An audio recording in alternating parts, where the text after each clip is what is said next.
머리 아픈 공부예요. 이렇게 아시고 해나가면 되겠습니다. 자, 사장 게시 철학의 개념 시작해 볼까요? 네, 어, 바빙크의 계시철학은 이미 본 연구서론에서 19세기 말 20세기 초에 인본주의 학문과 과학의 거센 등장으로 인해 기독교가 위축되어가는 때에 이에 대한 위기의식을 가지고 기독 진리를 수호하기 위해 등장한 신칼빈주의의 한 맥락에서 이해되어져야 한다고 하였다. 바빙크의 계시철학은 한마디로 그 시대의 인본주의 학문과의 싸움을 위해 나온 것이다. 요거는 우리가 이제까지 여러 번 얘기했죠. 자, 그 시대의 학문과 싸우는 인본주의 학문과 싸우는 건데 신칼빈주의 맥락에서 하고 있다. 자, 그거는 이제 우리 많이 얘기했으니까요. 그 다음으로 넘어가 봅시다. 실제 우리가 실제 우리가 바빙크의 계시 철학을 읽을 때 그가 성경을 붙들고 그 시대의 인본주의 사상과 얼마나 치열하게 싸웠는가를 알 수 있다. 음, 그는 실로 많은 사상과 철학자, 과학자들의 주장과 서적을 섭렵하였고 이를 통해 학문의 각 분야를 통달하며 이 모든 것을 자기 시대 속에서 이해하였다. 그리고 이러한 세속 학문의 한계와 맹점을 찾으며 기독교의 계시를 통해 기독 진리의 우월성을 나타내고자 계시 철학을 구축한 것이다. 그래서 본서의 목적은 그가 어떤 방식으로 자신의 계시 철학을 전개시켜 가며 세속 학문과 싸웠는지를 방법론적 면에서 탐구하는 것이다. 이런 점에서 본장에서 먼저 바빙크가 말하는 계시 철학이 무엇인지를 그 개념을 살펴보고자 한다. 네. 거기 첫 번째 줄 보면요. 그 바빙크가 성경을 붙들고 그 시대의 인본주의 사상과 치열하게 싸웠다.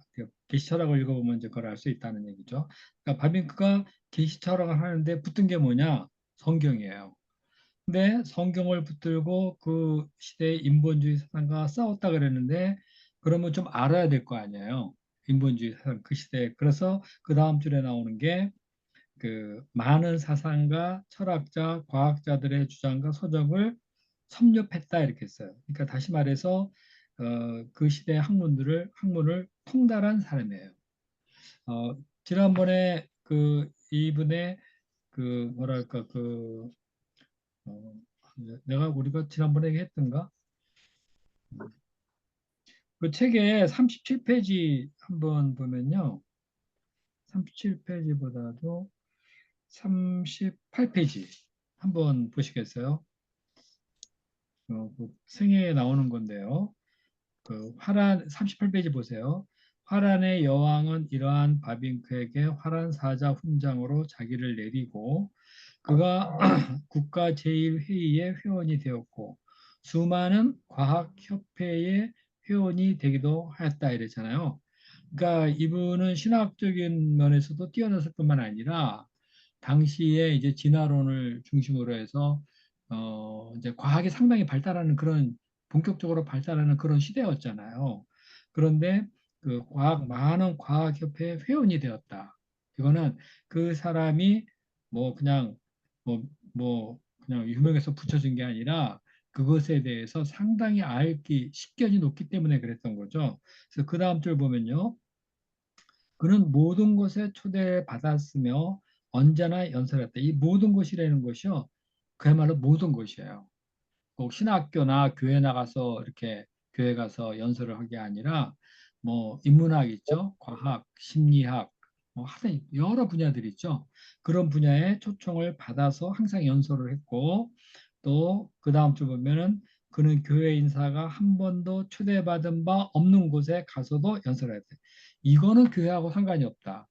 그런 곳에 그러니까 그 교회에 대해서는 배타적이었던 어떤 모임에도 이분은 초청을 받았어요. 왜냐하면은 그 뭐 이 인품도 인격도 그렇겠지만은 통달하고 있어요. 꿰뚫고 있으니까 와서 좀 얘기 좀 해달라고 하는 그런 식이죠. 그러니까 그 다시 그 본문으로 돌아와서요. 그 많은 사상가, 철학과 과학자들의 주장과 서적을 섭렵했다. 이렇게 나와 있고요. 거기 보면은 각 분야에 통달했다 이런 얘기를 하고 있는데 얼마나 알았길래 통달했다는 말을 쓰느냐 이렇게 말을 좀 물을 수 있겠지만 그야말로 이분은 통달한 사람이에요. 그러니까 통달했으니까 기독교 인사가 한 번도 초청받지 못한 각 곳을 다 가면서 연설을 했던 거고 그, 그 어디든지 초청받으면 거기 전문가들이 있을 텐데 전문가들이 귀담아 들었다는 거죠. 그야말로 이 사람은 각 분야를 통달한 사람이에요. 우리가 이제 뒤로 가면서 이제 바빙크의 계시 철학의 뭐 역사와 계시 또 뭐 철학과 계시 등 많은 걸 얘기를 하잖아요. 내 책에 나오는 그 정도뿐만 아니라 문화, 종교, 미래 이런 것까지 쫙 통달해서 강의를 했어요. 그래서 이런 그런 분이에요. 그렇기 때문에 이 사람은 그 시대를 이해했어요. 이 모든 것을 자기 시대 속에서 이해했다. 자기 시대가 과학, 진화론, 뭐 그 종교적인 위기, 뭐 여러 가지가 되게 많았었는데 그러한 시대 속에서 역사 속에 있던 모든 철학 사상을 쫙 섭렵 소화를 해낸 사람입니다. 자, 그리고 이러한 세속 학문의 한계와 맹점을 찾아가면서 기독교 계시를 통해서 기독교 우월성을 나타내고자 하는 거죠. 그러니까 자, 앞에 그가 성경을 붙들고 그런 말 했잖아요. 그러니까 여기서는 뭐로 나왔냐면 지금 읽은 거야는 기독교 계시를 통해서 기독교 계시 그러면은 이건 성경을 말하는 거죠. 성경을 통해서 기독 진리의 우월성을 나타내고자 이제 세상 학문과 싸우기 위한 철학을 만들어냈다 이런 얘기죠. 그러니까 우리가 그 성경을 어떻게 보느냐, 어? 영생에 관한 것이다. 뭐 여러 가지 얘기를 이제 많이 얘기할 수 있겠는데 이건 뭐 종교에 관한 얘기다 이렇게 생각하기 쉬운데 이 사람 얘기는 그게 아니에요. 세상 학문을 이겨낼 수 있는 그러한 것이 쫙 담겨 있는 거라는 거예요. 성경이라는 것이. 성경은 단순한 예수님이 우리 죄를 위하여 죽고 우리는 구원받아서 천국에 간다. 이런 얘기 정도가 아니라 성경의 내용을 그야말로 성경도 아주 통달했다 그러면 좀 그렇고 성경도 아주 완전히 공부를 해가지고 그걸 가지고 세상 학문과 싸워 나간 거죠.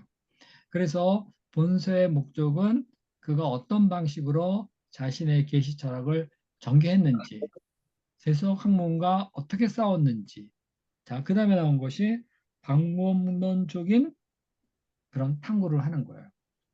그러니까 철학과 그 계시, 그러니까 철학을 어떻게 맹점을 지적하면서 거기에 기독 진리를 드러낼 것인가 하는 것이 그 계시 철학인데 아니 그 계시 하면서 하는데 필요한 방법을 찾아내는 거예요.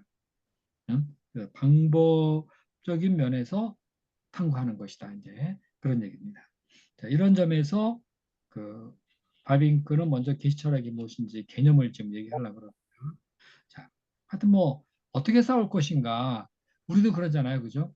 어떤 인본주의적인 사상 뭐 그런 것이 있으면은 저거를 내가 어떻게 기독교로 이겨야 될 텐데 어떻게 이겨낼 것인가 하고 뭐 그냥 뭐 우길 수만은 없는 거잖아요. 그러니까 그거를 잘 이해하고 분석하고 한계를 지적하고 어느 때에 기독 진리를 갖다 대고 그러면서 기독교의 우월성을 드러내고 하는 그런 거죠, 그죠? 네, 그냥 막무가내로 뭐 기독교가 진리라고 말할 수는 없는 거예요. 자, 방법을 연구하는 거다. 이렇게 됐습니다. 자, 그 다음에 한번 볼까요? 자, 제1절 바빙크의 계시 철학의 개념과 독특성. 예, 여기 있습니다. 바빙크는 계시 철학의 개념은 자연과 역사 속에서 인간이 이제까지 추구해온 모든 분야에 감추어진 계시의 내용을 찾으면서 그것을 우리의 삶과 지식과 연관시켜 거기서 발견하게 되는 합리주의의 한계와 신비를 신학적으로 해석하고 설명하려는 시도 내지 작업이라고 볼 수 있다. 네, 그 문장이 책글은 5줄짜리 긴 문장이에요. 거기 보면요. 바빙크의 계시 철학은 첫째, 뭐죠? 자연과 역사 속에서. 그 다음에 인간이 이제까지 추구해온 모든 분야에 감추어진 계시. 그러니까 자연과 역사 속에서 인간이 막 추구해져 왔는데 그 안에 계시의 내용을 찾아가는 거예요. 그게 무슨 말이냐면 그 인간이 추구해 와서 어떤 학문을 막 이루었는데 이분들은 그 안에 담겨 있는 계시를 찾지 못하는 거예요. 그러니까 인본적이고 합리적이고 이런 거로만 쭉 넘어가는 거죠. 그런데 바빙크는 그 사람들이 그렇게 쭉 넘어가는데 건드리지 못했던 계시의 내용. 그러니까 여기에 이런 맹점이 있다. 그러니까 이거는 우리가 신적인 어떤 것으로 접근해야 되지 않느냐 뭐 하면서 있죠. 그런 계시의 내용을 찾으면서 자 찾고 그 다음에 뭐냐면은 우리의 삶과 지식에 연관시키는 작업을 하는 거예요. 그래서 그 계시의 내용을 찾아서 지식과 우리의 삶과 지식과 연관시켜서 거기서 발견된 합리주의 한계와 신비를 신앙적으로 해석 설명하려는 작업이다. 자, 합리주의의 한계와 신비라 그랬는데 그 무슨 말일까요? 합리주의의 한계와 신비.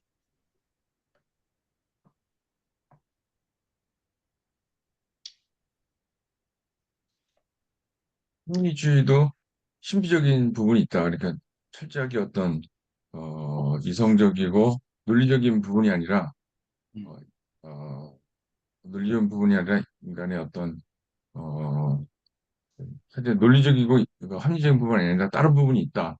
그런 네. 뜻 아닌가요? 합리주의가 어떤 거 현상에 대해서 막 설명을 하잖아요. 설명을 하는데 한계에 딱 부닥쳐요. 그리고 합리주의가 보기에는 더 이상 설명할 수 없는 어떤 신비한 부분들이 있는 거죠. 네? 합리주의로서는 더 이상 말할 수 없는 어떤 신비 부분이 있어요. 그 신비 부분을 이성을 가지고 설명을 하려고 하는데 안 되는 거죠. 그러니까 그게 바로 합리주의의 한계고 그 내용이 신비한 거죠. 그래서 이거를 신앙적으로 해석하고 설명을 해줘야 되는 거예요. 이제. 그런 작업이다. 이렇게 했어요. 자, 그 다음에 기독교는 계시유전적이다. 한번 읽어보겠습니다. 음. 기독교는 계시 의존적이다.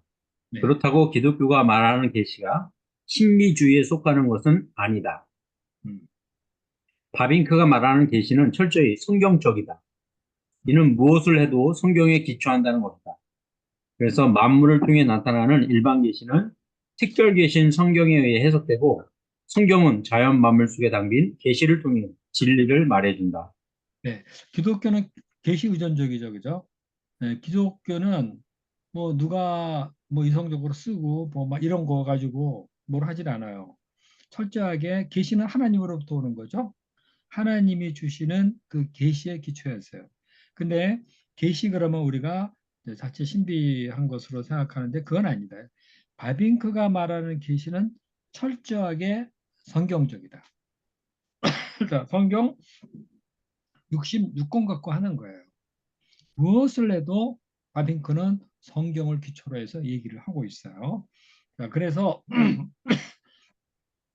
만물을 통해 나타나는 일반 계시 그리고 그 특별 계시인 성경에 의해서 해석이 되고 그 자연 만물 속에 담긴 계시를 통해서 진리를 말하는 거죠. 여기 그 지금 읽은 거 있죠. 그래서부터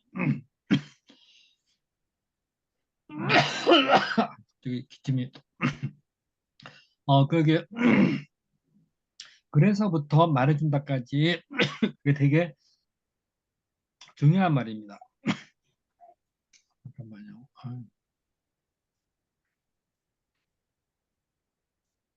네. 그래서 만물을 통해 나타나는 일반 계시는 자, 뭐로 해석을 해요? 특별 계시의 특별 계시 성경을 통해서 해석하는 거예요. 만물 속에 우리가 뭔가 이렇게 영감이 오는 거 있잖아. 이게 뭘까? 신비한데 하나님은 이걸 통해서 뭐를 말하고자 하시는 걸까? 그럴 때 그거를 성경을 기초로 해서 해석을 하고요. 성경은 자연 속에 담긴 계시를 통해서 진리를 말해주는 거예요. 그러니까 그 자연 속에 담긴 계시 그러면 우리가 이제 자주 얘기하는 대로 그, 그 뭐라 그러죠? 어, 너희는 먼저 그의 나라와 의를 구하라 그럴 때 드레핀 백합화를 봐라 공중나는 새를 봐라. 자, 이 자연 속에 하나님은 그런 꽃과 그 백합화 하늘을 나는 새 이런 거를 통해서 인간에게 뭔가를 말해주고 계신 거예요. 그 새는 새대로고 뭐 꽃은 꽃대로 따로따로 존재하는 게 하나님과 관계없이 인간과 관계없이 존재하는 그런 것이 아니라 새를 통해서 꽃을 통해서 말을 하고자 하는데 뭐를 말하고자 하는 것인지 그게 성경을 통해서 캐치가 된다는 거예요. 무슨 말인지 알겠죠? 그죠?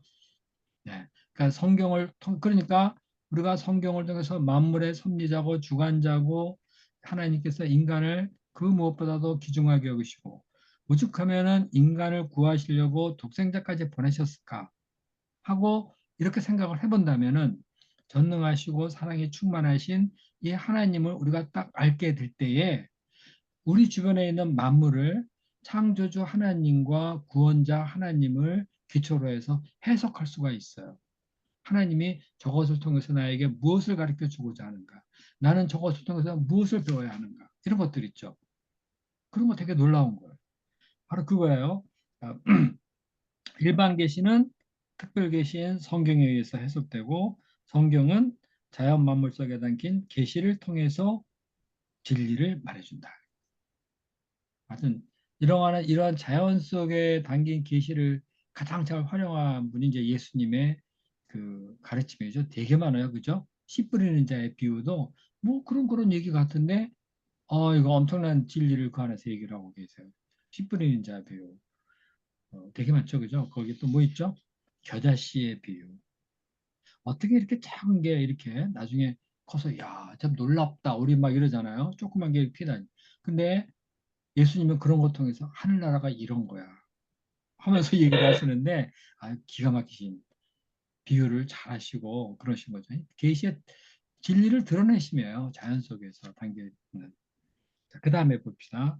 자, 그 다음에 성경은 성경은 하나님의 말씀을 인간의 언어로 기록한 것이요. 그것은 모든 인간에게 공개되었다. 인간은 그것을 통해 하나님의 말씀을 듣고 믿게 되었다. 이런 점에서 기독교의 계시는 이성과 충돌하는 듯 하지만 사실 충돌하고 있지 않으며 그러면서도 기독교는 이성을 초월하는 내용을 담고 있다. 사실 하나님은 인간 이성을 초월하는 계시의 내용을 사도들과 선지자들을 통해 성경에 기록해 주셨기 때문에 인간은 하나님으로부터 온 초월적 계시를 성령의 조명하에 이성으로 감동으로 접하게 된다. 이를 통해 인간은 초월적 지식으로서의 계시의 내용을 믿고 알게 되었다. 이거 되게 중요한 말이죠. 자, 성경은 하나님의 말씀을 인간 언어로 기록한 거예요. 하나님이 뭐 인간에게 언어를 주신 분이시잖아요. 예? 언어를 주신 거는 사람과 사람이 서로 소통하도록 한 거고요. 예? 그 소통하면서 거기 감정을 담아서 하고 논리를 담아서 얘기를 해서 서로 소통하죠. 하나님이 그렇게 언어를 주셨는데 우리가 한국 사람이라 한국말 하잖아요. 그러면 하나님은 한국말을 하는 우리와 대화하시는 거예요. 그래서 그 성경을 한국말로 기록해서 우리는 하나님의 말씀을 듣고 있죠. 그리고 모두에게 공개됐어요. 언어를 만드신 인간은 의사소통을 언어로 하는데 하나님은 모든 사람들에게 당신의 말씀을 뜻을 알아들을 수 있도록 언어를 주셨죠. 그래서 공개했습니다. 자, 그래서 인간은 그것을 통해 하나님의 말씀을 듣고 믿어요. 말씀을 듣고 믿는다. 자, 하나님의 말씀을 사람이 어떻게 듣고 믿는가? 그러니까 이제 합리주의자나 이성주의자들은 그게 가능하냐? 어떻게 보이지 않는 하나님이 어떻게 우리에게 말씀을 하냐 그러지만 하나님은 말씀하시고자 성경을 주셨고 이 성경 속에 있는 것은 자, 합리주의자들이 보면은 받아들일 수 없는 이성과 충돌하는 것이 되게 많아 보이죠? 홍해를 가르시고 뭐 물을 갈라서 쫙 지나가는데 이스라엘 백성이 다 지나가고 나니까 그 홍해가 애굽 애군들을 덮어버렸다. 뭐 이런 거라든가 또 아론의 그 지팡이에서 싹이 나서니 살구가 폈다. 막 이러는 것들 있잖아요. 이거 도대체 우리는 그 이성주의자를 믿을 수가 없죠. 그죠? 그런데 이성과 충돌하는 듯 하지만 사실 충돌하고 있지 않다 그래요. 왜 충돌하고 있지 않죠? 이런 것이 충돌하는 듯 한데 왜 충돌하다고 충돌하지 않는다고 말을 하는 걸까? 그러면서도 기독교는 이성을 초월하는 내용을 담고 있다 이렇게 했는데 분명히 이성적으로 말이 안 되는데 그런데도 또 충돌하지 않는다 이렇게 말을 하고 있어요. 아, 인간은 이성적인 존재가 아니에요. 네? 인간은 이성만의 존재가 아니라 초월적인 존재예요. 신비와 전능하신 하나님을 믿고 그러는 존재예요. 그렇기 때문에 우리 눈에 보여서 이거는 이렇다, 저거는 저러니까 저렇다 하지만 이해 안 되는 그 어떤 것을 사람들은 저거는 신이 한 거다 하면서 신의 영역을 이성으로 인정하는 거예요. 그래서 이성과 충돌하는 듯 하지만 사실은 인간은 초월적인 존재고 전능한 그 조물주를 믿는 존재고 그렇기 때문에 사실 우리 이성과 충돌하지 않아요. 자, 기독교는 이성에 초월하는 내용을 그러면서도 기독교는 이성을 초월하는 내용을 담고 있다. 그러니까 이성으로는 도저히 알 수 없는. 자, 그런데 이것을 우리가 어떻게 알죠? 이성을 초월할 수 있는 초월하는 내용을 담고 있다 그랬는데 그 초월하는 그 계시의 내용을 하나님이 성경에 기록해 두셨는데 성령의 조명하에서 성령의 감동 속에서 이성 이성으로 감동을 받는 거예요. 성령의 조명하에서 감동받고 이성으로 영접하는 거예요. 이를 통해서 초월적인 지식으로서의 계시와 내용을 믿고 알게 되었다. 우리가 어떻게 성경을 믿는가? 그거는 성령의 감동이에요. 그러니까 우리가 말씀 공부하는 양들을 위해서 성령께서 역사해 주시도록 간절히 기도하잖아요. 옛날에 죽어도 못 믿었는데 어느 날 성령께서 감동하시면 믿는 거예요. 왜 그래서 뭐 하나님이 말씀으로 천지를 창조하셨다. 어? 뭐 광야에서 만나를 내려서 이스라엘 백성들 40년 먹고 살았다. 처음엔 말도 안 된다 그러지만은 이제 믿음이 생기면 이거 하나님이 가능한 거지 이렇게 가는 거예요. 그래서 그 내용을 믿고 알게 되었다. 믿었다, 알게 되었다는 것은 뭘 진리로 영접했다는 거죠. 계속 봅시다. 자, 그러므로 계시 철학은 봅시다. 그런가요? 네, 예. 그러므로 계시 철학은 하나님이 부여해 주신 계시의 모든 것을 가지고 합리주의 속으로 뛰어들어가 계시 안에 담긴 초월적인 하나님의 지혜를 드러내려고 하는 것이다. 네, 그렇죠. 이러한 계시 철학은 자율에 기초한 재반 학문의 한계점에서 계시를 통해 이를 보충하고 꾸준히 진리를 향하여 나간다는 점에서 변증적이다. 근데 이게 자유를 기초한 그 학문들 있죠. 그건 철저히 이성적인 거거든요. 소위 말해서 이제 계몽주의적인 거예요. 이성을 바탕으로 해서 모든 것을 전개해 나가려고 하는데 그러니까 이제 한계점이 있을 수밖에 없죠. 신을 완전히 배제하니까 하나님이 지으신 세상 속에서 또 하나님이 지으신 인간의 그 어떤 초월을 사모하고 신을 사모하고 하는 그런 것을 인정하지 않으니까 하나님은 없어 하면서 이성으로만 하려고 그러니까 한계가 올 수밖에 없는 거죠. 그래서 그 한계점을 계시를 통해서 보충하고 진리를 확립하는 쪽으로 이끌고 나가는 게 바로 그 계시 철학인데 변증적이다 그랬어요. 변증적은 서로 이렇고 저렇고 막 서로 반론을 펴가면서 이렇게 나가는 거죠. 그러나 발빈과의 계시 철학도 한번 봅시다. 자, 그러나 그러나 바빙크의 계시 철학은 기존의 기독교 변증 체계와는 다르게 독특하게 구별된다. 버나드 램에 의하면 기독교가 자신이 진리임을 드러내는 변증학 체계는 대체적으로 세 가지 방법이 있다. 그 첫째는 그리스도인의 은혜의 체험의 특수성을 강조하는 것이고, 둘째는 자연신학을 변증학의 출발점으로 삼는 것인데, 이는 인간 이성이 종교적 지식의 영역에 있는 지력을 소유하고 있다고 믿는 데서 출발한다. 셋째 계시는 변증학의 기초로 삼는다. 이는 체험의 특수성을 강조하는 첫 번째 변증의 방법은 너무 주관주의적이라고 보고, 두 번째 방법은 인간의 부패성을 심각하게 고려하지 않는다는 면에서 비판한다. 왜냐하면 이때의 이성도 부패한 인간의 이상이라는 것이다. 그래서 이 세 번째 방법은 인간은 일반 계시만으로는 하나님을 알 수 없다며 자연신학을 부정하면서 하나님의 속죄와 특별 계시의 말씀에서 출발한다. 이 세 번째 방법의 특징은 신앙이 지식에 선행한다는 것을 확신하며 성경을 기초로 성령의 특별하신 역사를 통해 진리를 깨닫는다는 것이다. 네, 기독교가 진리다 하는 것을 그 드러내는 어떤 변증적인 작업들이 되게 많이 있죠. 그 첫 번째가 뭐냐면은 자기가 그리스도의 은혜의 체험의 특수성 이걸 막 강조해요. 뭐, 뭐 함적이고 뭐고 다 필요 없어요. 내가 체험했어요. 내가 체험했기 때문에 그 아래 각주 10번 볼까요? 농부가 학식하는 철학자에게라도 자기 개인적인 신앙 체험을 쫙 얘기하면서 기독교 진리를 증거할 수 있죠. 그죠? 그래요. 우리가 뭐 라이프 테스티모니라든가 수양회 때 그 간증들 뭐 이런 것들 쭉 보면 그거는 개인이 체험한 거예요. 그래서 그 앞에 있는 누구한테도 다 얘기하고 그런 고개를 끄덕끄덕거리게 한다고요. 자, 이런 방법은 어때요? 주로 복음에 대한 내적 주관적인 체험을 크게 강조하고 있어요. 초합리적이고 역설적이죠. 이런 것은.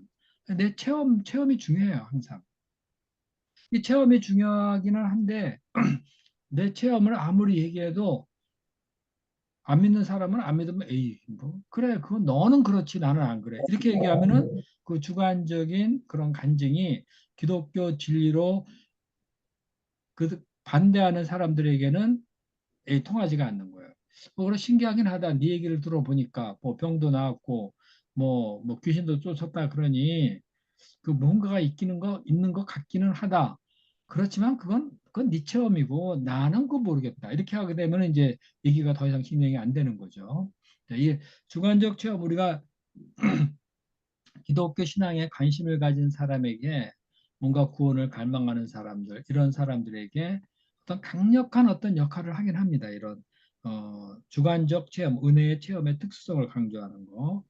그 다음에 두 번째로는요, 자연신학을 변증적인 출발점으로 삼는다 그러는데, 이게 우리 자연신학이 뭐라 그랬죠? 지난번에.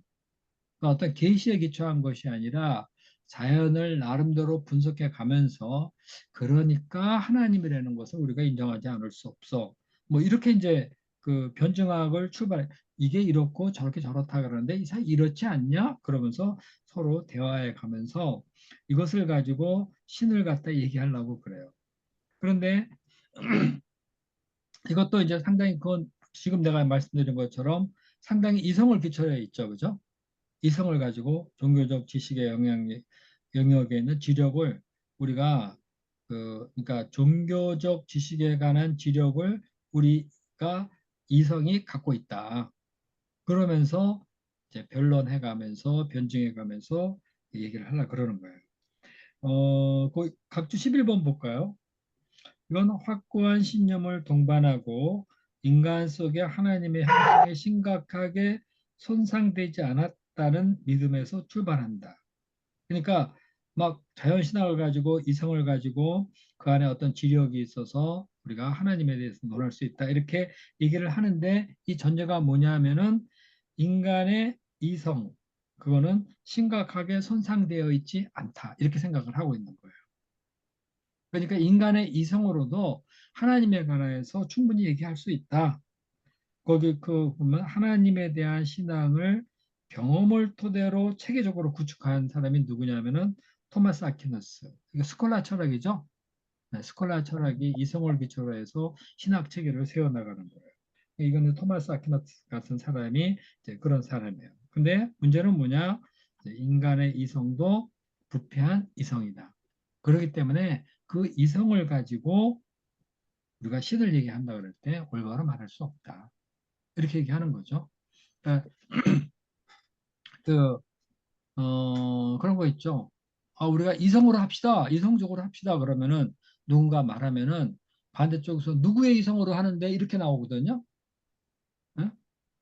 뭐 이성적으로 합시다. 우리 이성을 가지고 생각을 해봅시다. 그러면은 그 정말 그거 마음에 안 드는 사람은 그 누구의 이성 갖고 하는 거야? 네 이성은 그렇지, 내 이성은 이래. 그러면서 반론이 막 나온다고요. 그러니까 이성이라는 것이요. 어떤 사태를 정확하게 파악하고 분석하면 그것도 상당히 주관적이에요.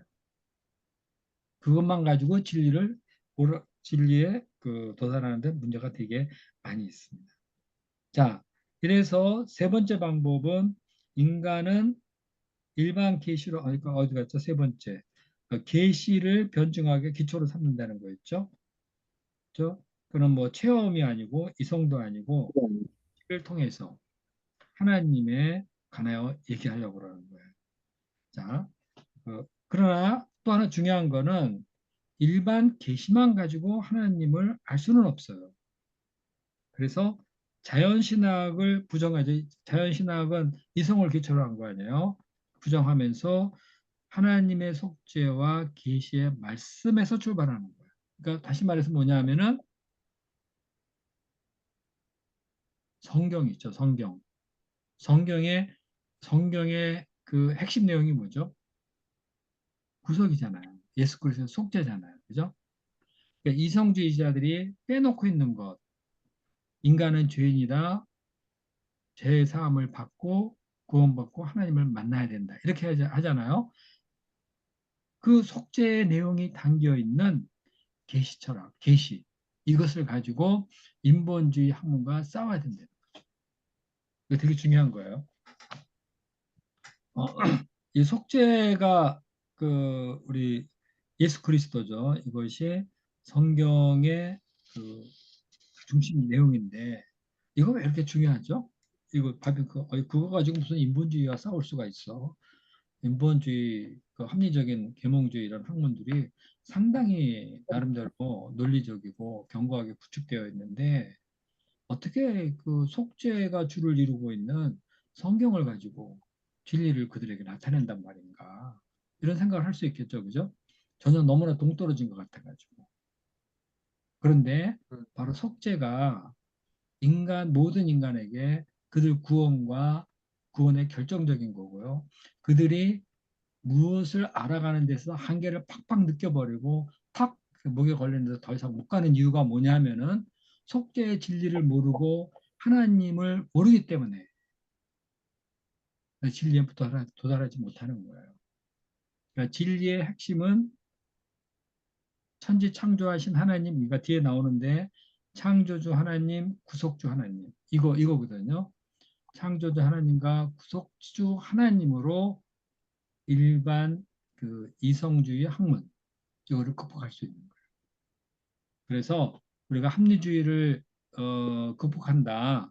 그거에 대한 한계를 지적한다 그럴 때 합리주의보다 더 뛰어난 어떤 합리적인 이야기를 뭐 그렇게 그것을 가지고 한다기보다도 누구나 사람으로서 이해할 수 있는 조금만 더 생각하면 이해할 수 있는 속죄의 진리, 하나님의 말씀 이거로 간다는 거예요. 자, 계속 읽어봅시다. 이런 점에서 바빙크의 계시 철학은 이런 보겠습니다. 점에서 바빙크의 계시 철학은 계시를 기초로 기독 진리를 변증하고자 한다는 점에서 위 세 번째 방법에 속한다고 할 수 있다. 그러나 바빙크의 계시 철학은 계시가 아닌 인간의 사유에서 시작해 그 안에 있는 계시를 찾고 그 사유의 한계를 극복하며 기독교 진리를 변증하고자 한다는 것이다. 이 점에서 바빙크의 계시 철학은 다른 변증 형태와 구별되어야 할 것이다. 실제 그의 계시 철학은 각 장마다 먼저 인간 자율에 기초하여 이제까지 역사 속에서 전개 발전되어 온 합리주의적 학문과 과학에서 시작해 계시로 마무리되면서 진리 확립에 있어서의 계시의 탁월성을 말한다. 이 탁월성이란 곧 성경의 탁월성이요. 그 내용의 탁월성인데 그것은 성경은 합리주의, 경험주의가 말하지 못하고 있는 것을 말하기 때문입니다. 맨 마지막 줄이 중요한 말이죠. 그죠? 자, 세 번째 줄에서요. 바빙크의 계시 철학은 성경을 딱 내놓고 성경의 진리는 이래야 하고 합리주의자에게 딱 내놓고 말을 하는 게 아니라 사람들이 자율적으로 사고를 했단 말이에요. 사고를 해나가요. 사유를 시작했어요. 그러면 그 사유를 그러니까 사람의 그 사유를 먼저 얘기를 쫙 해요. 그러가면서 그 안에 계시를 찾아가고 한계를 극복하는 진리를 말해주는 거예요. 왜 그것이 거기에 한계가 나타났을까? 도대체 왜 그렇게 열심히 하는데 말이 안 되고 만족이 없고 확신이 없는 것인가? 어? 할 적에 왜 그런가? 하면서 그들이 놓치고 있는 계시를 딱 얘기해 주는 거예요. 그러면서 사람들을 설득하고 그 안에 진리를 영접하게 하는 그런 거죠. 그러니까 그 계시 철학을 할 적에는 반드시 믿어야 되는 거 하나가 있어요. 계시의 탁월성이에요. 아래서 세 번째 있죠. 계시의 탁월성을 믿어야 돼요. 자, 그 옆에 이 탁월성은 뭐냐? 성경의 탁월성이에요. 성경의 탁월성이란 무엇이냐? 그 내용의 탁월성이죠. 내용의 탁월성. 이 탁월한 성경을 내용을 가지고 합리주의, 경험주의가 말 못하고 있는 것들, 그것을 말하고 있어요. 인간은 구원이 필요한 존재잖아요. 그죠? 응? 합리주의고 뭐고 다 인간은 다 구원을 갈망하고 있어요. 초자연적인 존재들이에요. 그런데 합리주의, 경험주의는 그거를 말 못하고 있거든요. 근데 성경은 말하고 있어요. 그들의 한계에 대해서. 그러니까 계시 철학이 결국은 방법론을 잘 파악을 해서 잘 적용을 하면은 얼마든지 계시 철학은 인본주의 학문을 극복할 수 있는 거죠. 그 다음에 보겠습니다. 그렇다고 바빙크의 계시 철학은 합리주의와의 단순한 신앙적 논쟁이 아니다. 그것은 합리주의가 잘못되었다며 문제를 지적하고자 하는 것이 아니다.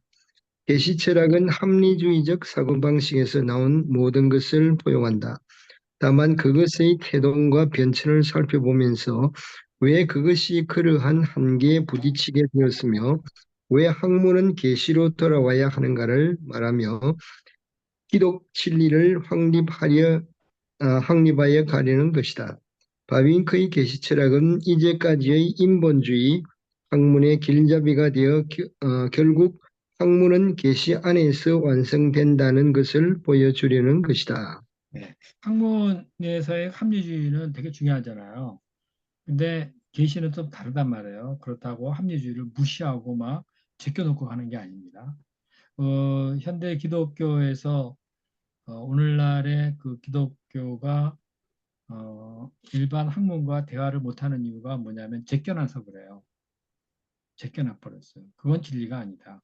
거기에 구원이 있냐 뭐가 있냐 이러면서 제껴놔 버렸어요.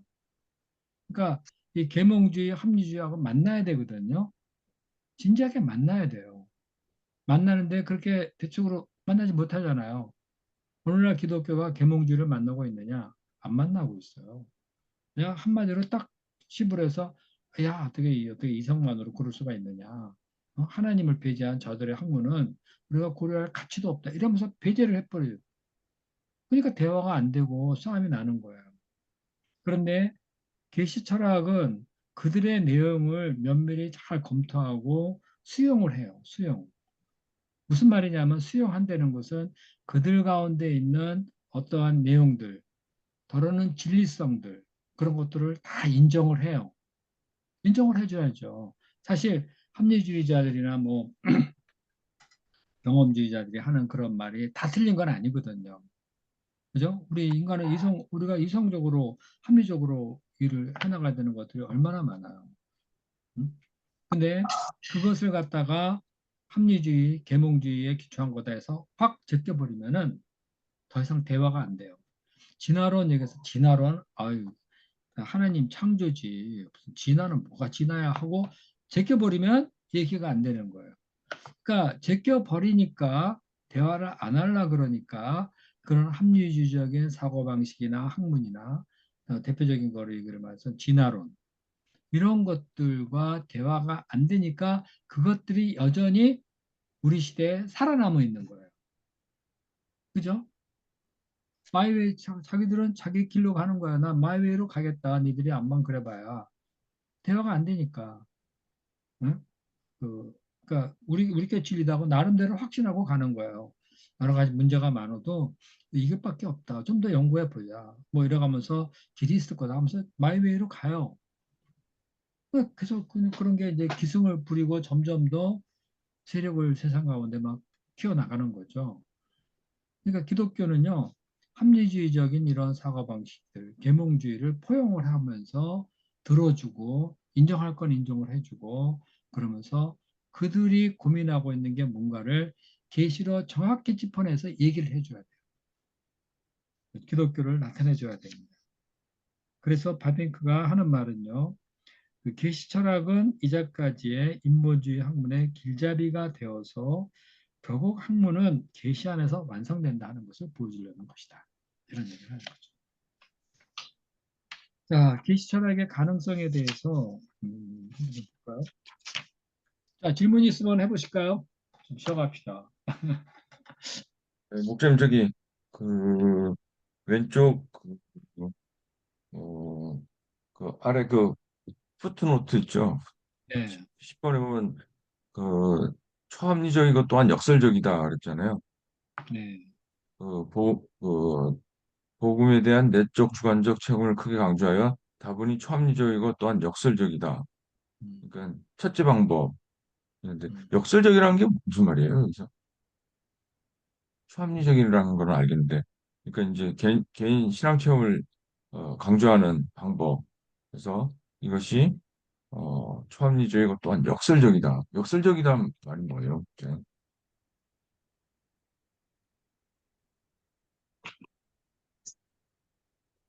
글쎄, 뭘까 이거? 갑자기 나도 내가 손하는 잘 모르겠네. 음,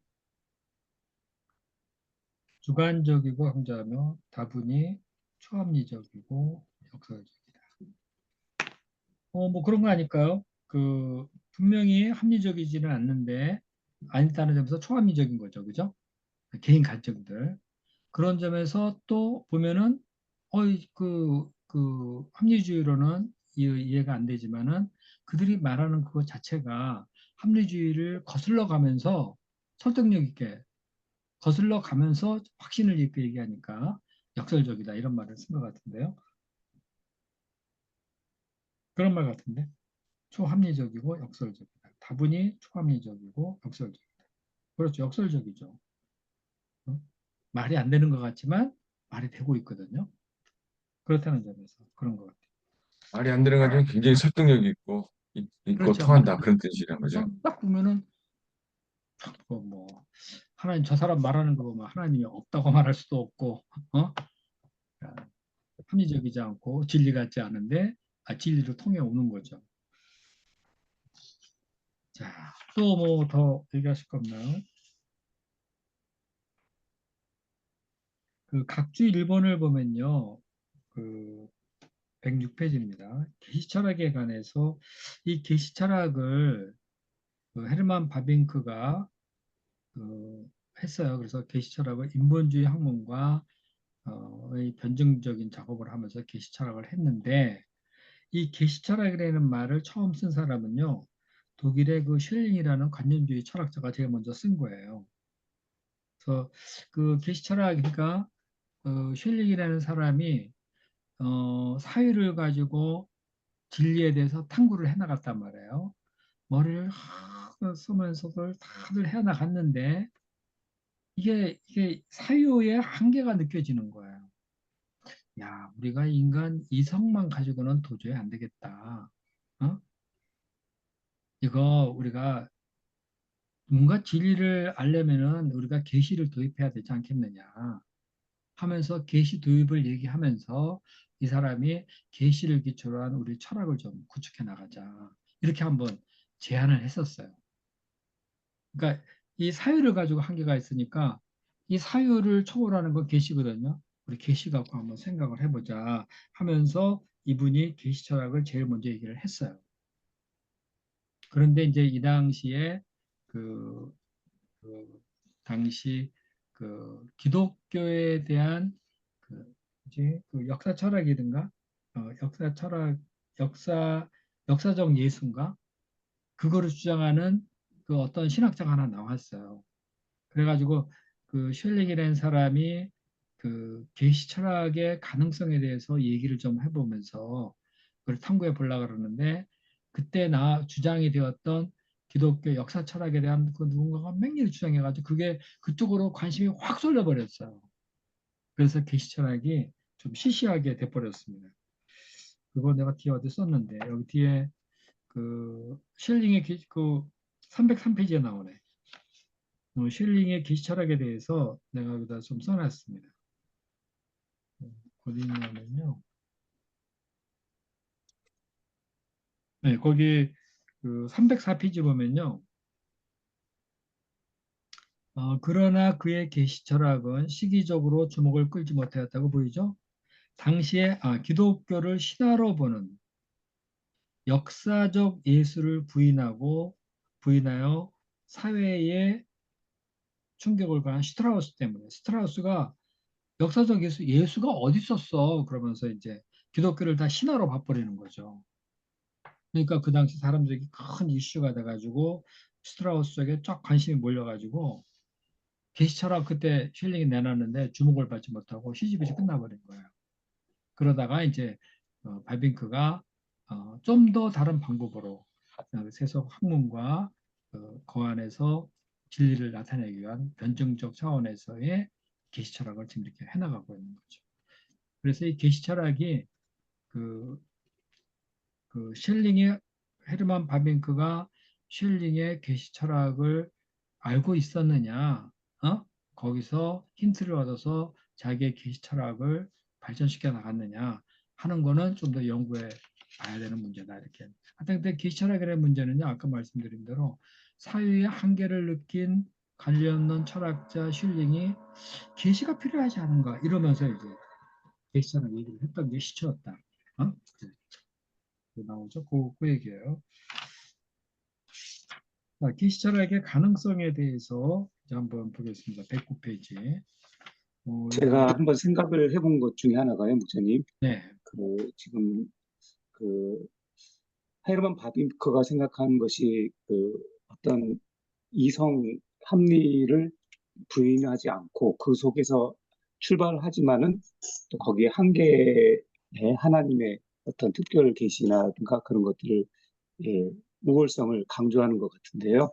음, 사실은 오늘날에도 의학이 많이 발달돼 있잖아요. 예전보다 평균 수명도 많이 늘어나고 음, 아프면 사람들이 다 병원에 가고 그런데 그것도 사실은 병원에 간다는 거는 그 수많은 그 합리적인 연구라든지 또 약이라든지 이런 것들에 대한 그 인간의 연구가 바탕이 돼 있어서 경험적이고 또 어떤 축적된 합리성이 바탕이 돼서 그게 또 데이터가 나온 것이고 그래서 병도 분류하고 또 치료하고 그런 것 같은데 사람들이 병원을 가고 치료도 받으면서 또 한편으로는 또 이 인간의 합리성을 또 믿지 않고 그냥 무조건 특별 계시만 한다는 것, 그 생각한다는 거는 조금 어불성설이 아닌가 이런 생각이 저는 그렇죠. 요 병원에 가면서 느끼게 됐습니다. 네, 맞아요. 가야죠. 네? 하나님이 세상을 얼마나 질서 있게 체계적으로 합리적으로 딱 이 사람이 보면서 알 수 있게 야, 이러니까 저렇고 저러니까 저렇구나. 여기가 아픈 건 여기가 문제가 있구나 하는 것을 사람이 다 연구해 알거든요. 그러니까 그럴 때는 병원을 가야죠. 병원에 와서 원인을 알고 거기에 따른 처방을 받고 이러는 것이 그것이 맞는 거죠. 그죠? 그러면서도 그런 가운데 또 우리가 또 하나님께 나가 기도하고 낮게 기도해 달라고 하는 건 또 별개의 문제예요. 그죠? 그러니까 병원을 막 이렇게 거부하고 기도로만 날라고 하는 건 그게 하나님의 뜻일까?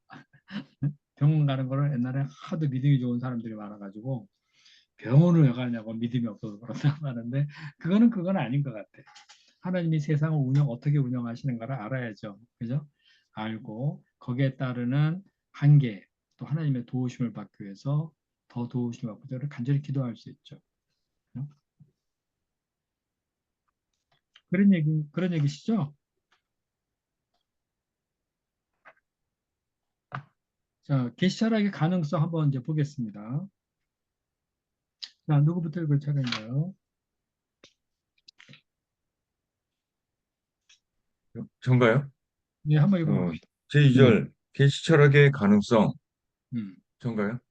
네, 예, 맞습니다. 예, 그러면 이러한 계시 철학은 과연 가능한가? 이 계시 철학이 출발할 수 있는 토대로서의 계시는 무엇인가? 하나님이 계시하시는 그 내용은 무엇인가? 바빙크는 이에 대한 답변을 창조주 하나님과 구속주 되신 예수 그리스도 안에서 찾았다. 음, 그는 창조와 구속의 기반을 동일한 것, 곧 음, 말씀이 육신이 되신 예수 그리스도 안에서 찾았다. 음, 하나님은 세상을 창조하시되 자신의 뜻대로 창조하시고 그 만드신 모든 만물을 가장 위대한 것에서부터 가장 작은 것까지 그 뜻대로 섭리하신다. 그리고 만세전에 함께 영광 가운데 거하시고 만물에 자신의 만물 창조에 참여케 하신 독생자를 인간이 범죄하였을 때 사람의 모습으로 보내 이 땅에서 인간의 구속주가 되게 하셨다. 하나님은 이런 가운데 인간 구원 역사를 주도하시고 또 이 세상 모든 것을 그가 정하신 한 최후의 날에 심판하시고 자신의 영광을 나타내실 것이다. 이를 볼 때 창조주와 구속주 예수 그리스도 그리고 인간은 서로 불가분의 관계가 있음을 알 수 있다. 네. 이거 되게 중요한 내용이에요.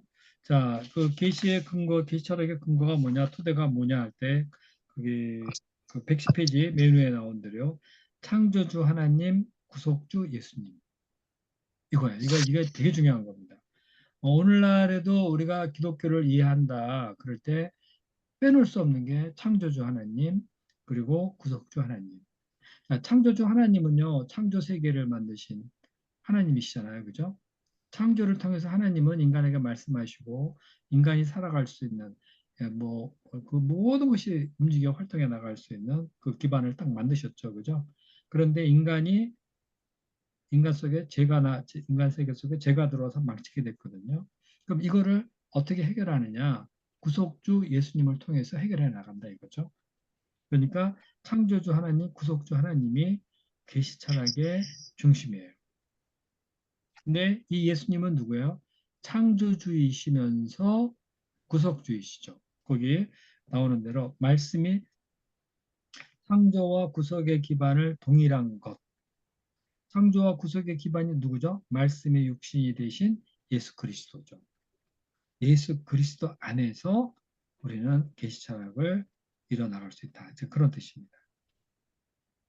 자, 그리고 이 예수님이 어떤 분이에요? 아니, 하나님은 이 예수님을 세워서 최후의 심판을 하시고 제 영광을 드러내실 것인데 누구를 통해 드러내느냐? 예수 그리스도를 통해 드러내시죠. 자, 이를 볼 때 맨 마지막에 창조주와 구속주 예수 그리스도 그리고 인간 서로 불가분한 관계가 있죠. 그죠? 창조하신 하나님, 인간을 위해 구속하신 예수님. 자, 창조의 하이라이트는 사람이죠. 하나님이 사람을 세워서 창조 세계를 운영하시고자 했어요. 하나님은 사람을 하나님의 형상을 따라 만들었죠. 인간이 타락했어요. 구속해 줘야 됩니다. 그러니까 창조주, 구속주이신 예수 그리스도 그리고 인간 불가분한 관계가 있다는 것 이거를 알고 접근해 나가면 되는 거죠. 이거 되게 중요한 거예요. 창조주, 구속주 예수 그리스도 아주 중요한 말이죠. 이게 모든 신학의 핵심 언어가 뭐냐? 그러면은 창조주이시고 구속주이신 예수님이에요. 여기 안에 모든 것이 통합되고요. 여기서 모든 것이 나오는 거예요. 계시철학도 마찬가지예요. 창조주와 구속주이신 예수 그리스도. 자, 대상은 누구예요? 인간이죠. 불가분한 관계가 있죠. 이 창조주와 구속주가 되신 예수님이 인간을 만드셨고, 그리고 인간을 구원하시는 분이에요. 그 다음에 봅시다. 자, 그러면 봅시다. 그러면 창조주와 구속주로서의 예수 그리스도를 인간이 어떻게 인식할 수 있는가?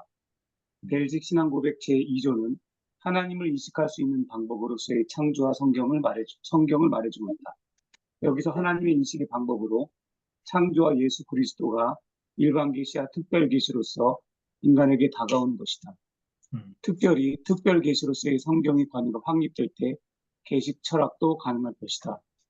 적어도 계시 철학이 진리를 위한 변론이라면 성경은 이미 진리성과 완전성을 확립하고 있어야 한다. 그런데 개혁신앙은 자기의 신앙 고백에서 성경의 진리성과 완전성을 이미 확보하였다. 네, 우리가 아까 이제 얘기할 때 계시 철학은 성경을 철저히 성경을 기초로 해서 한다 그랬잖아요. 그러면 성경의 진리성과 완전성에 대해서 우리가 말을 할 수가 있어야 돼요. 왜 성경으로 해야 되느냐? 그때 그 성경은 진리가 그러니까 성경의 진리성과 완전성. 성경은 하나님의 말씀으로서의 진리고 인간 구원을 위해서 하나님이 주신 완전한 완성된 말씀이다 하는 것이 계시 철학을 시작하는 사람에게 확보가 돼 있어야 돼요. 오늘 우리가 누구에게 전도한다, 말씀으로 전도한다 그럴 때 우리에게도 뭐가 확보되어 있어야 되냐면은 성경의 진리성과 완전성이 확보가 돼 있어야 돼요. 성경에 대해서 조금이라도 의심이 간다, 인간을 구원하는 데에 부족하다 한다면은 그것을 할 수 없어요. 그래서 이 개혁주의 개혁 신앙이 있죠. 이거는 뭐로 출발해? 철저하게 성경으로 출발하는데 성경의 진리성과 완전성에 대한 신앙 고백이 처음에 확 나와버리죠. 우리가 웨스트민스터 신앙 고백했잖아요. 성경의 자정성, 완전성, 충족성, 유일성 뭐 여러 가지 얘기를 많이 했잖아요. 그죠? 왜 그 웨스트민스터 신앙 고백이나 베직 신앙 고백 처음에 이 성경의 확실성의 완전성과 진리성에 대해 얘기하느냐? 그것이 확보돼야만 그 다음에 얘기가 되니까. 근데 계시철학도 마찬가지예요. 그리고 이 완전성과 진리성을 성경 스스로 확립하고 있어요. 그래서 성경 자증한다 그러고 그죠? 성경 자체가 완전하고 그렇기 때문에 성경에 우리가 계시 철학하는 방법에 있어서 자 그러면 사람이 어떻게 창조주 구속주로서의 그리스도를 인식하느냐? 성경을 통해서 한다. 그러면 성경은 이것에 대한 진리성과 완전성을 확보하고 있느냐? 확보하고 있다 하고 신앙 고백하고 시작하는 거죠. 그죠? 이거 우리 되게 중요한 거죠. 자, 그 각주 17번 보면요. 벨시 신앙 고백 2조 하나님을 아는 방법 두 가지 있다 그랬죠. 이거 우리 여러 번 읽었는데 첫째는 자연이라 그랬죠. 하나님은 자연을 창조했는데 그 피조물 하나하나는 글자와 같아서 자연은 하나님의 창조하셨음을 얘기해주는 그런 하나의 메시지와 같은 그런 것이다. 그 다음에 자연을 통해서 아는 것. 두 번째는 성경을 통해서 우리는 구속주를 알 수 있다. 거기 아래서 네 번째 줄. 둘째, 하나님은 자신의 거룩하고 신성한 말씀을 통해서 자기의 영광을 위해서 그리고 우리의 구원을 위해서 우리가 이 세상에서 알 필요가 있는 만큼 우리에게 자신을 더 공개적으로 말했다. 구원을 위해서 성경을 주셨다. 자, 첫 번째는 뭐예요? 첫 번째 자연을 통해서니까 창조주 하나님. 그 다음에 두 번째로는 성경을 구속주 하나님을 나타내주는 그런 우리 구원을 위한 책으로서의 구속주였음을 얘기해 주는 거죠. 자연은 창조주 하나님, 성경은 구속주 하나님. 근데 동일하신 하나님으로서 창조주, 구속주이신 예수 그리스도 이렇게 하면서 이제 성경의 진리가 이제 확립이 되는 거죠. 진리성, 완전성. 자, 그 다음에 또 보겠습니다. 이상에서 보았듯 봅시다.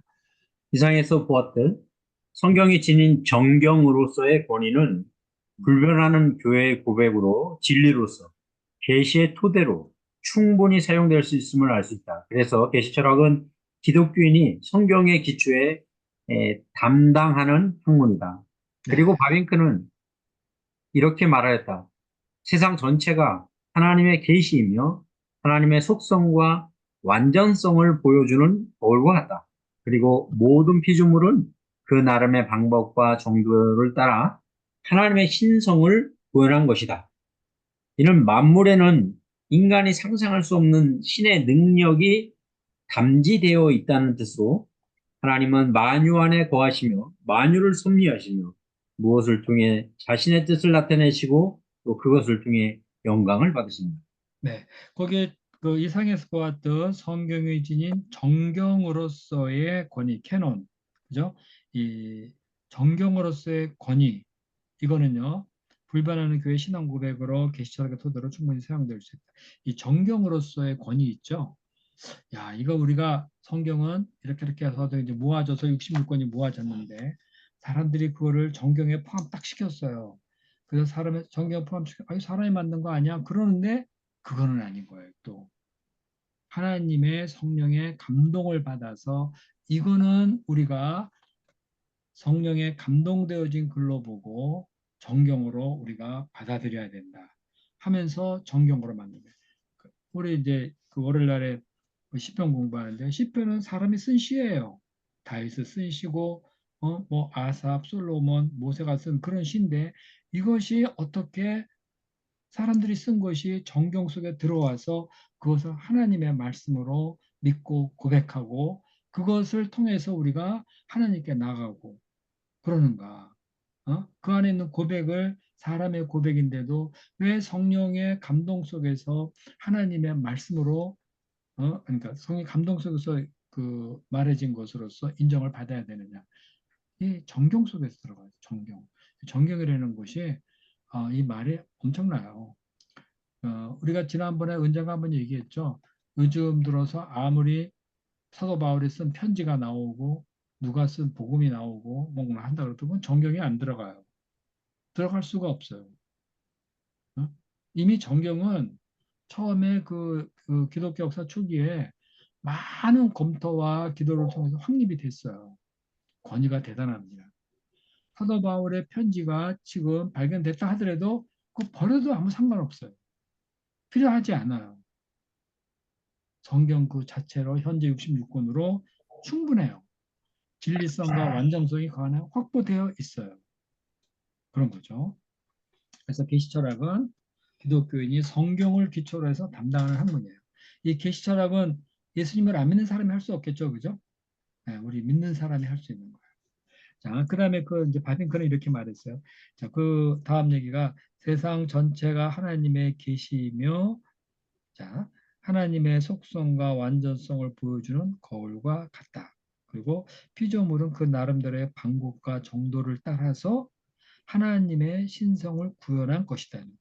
이거는 우리가 뭐 이제 목사님들이 창조 신앙들 이제 하신 것 같고 조금만 관찰해봐도 야 이거는 하나님이 어떤 분이신가 하나님의 완전성에 대해서 너무나 잘 보여주고 있죠, 그죠?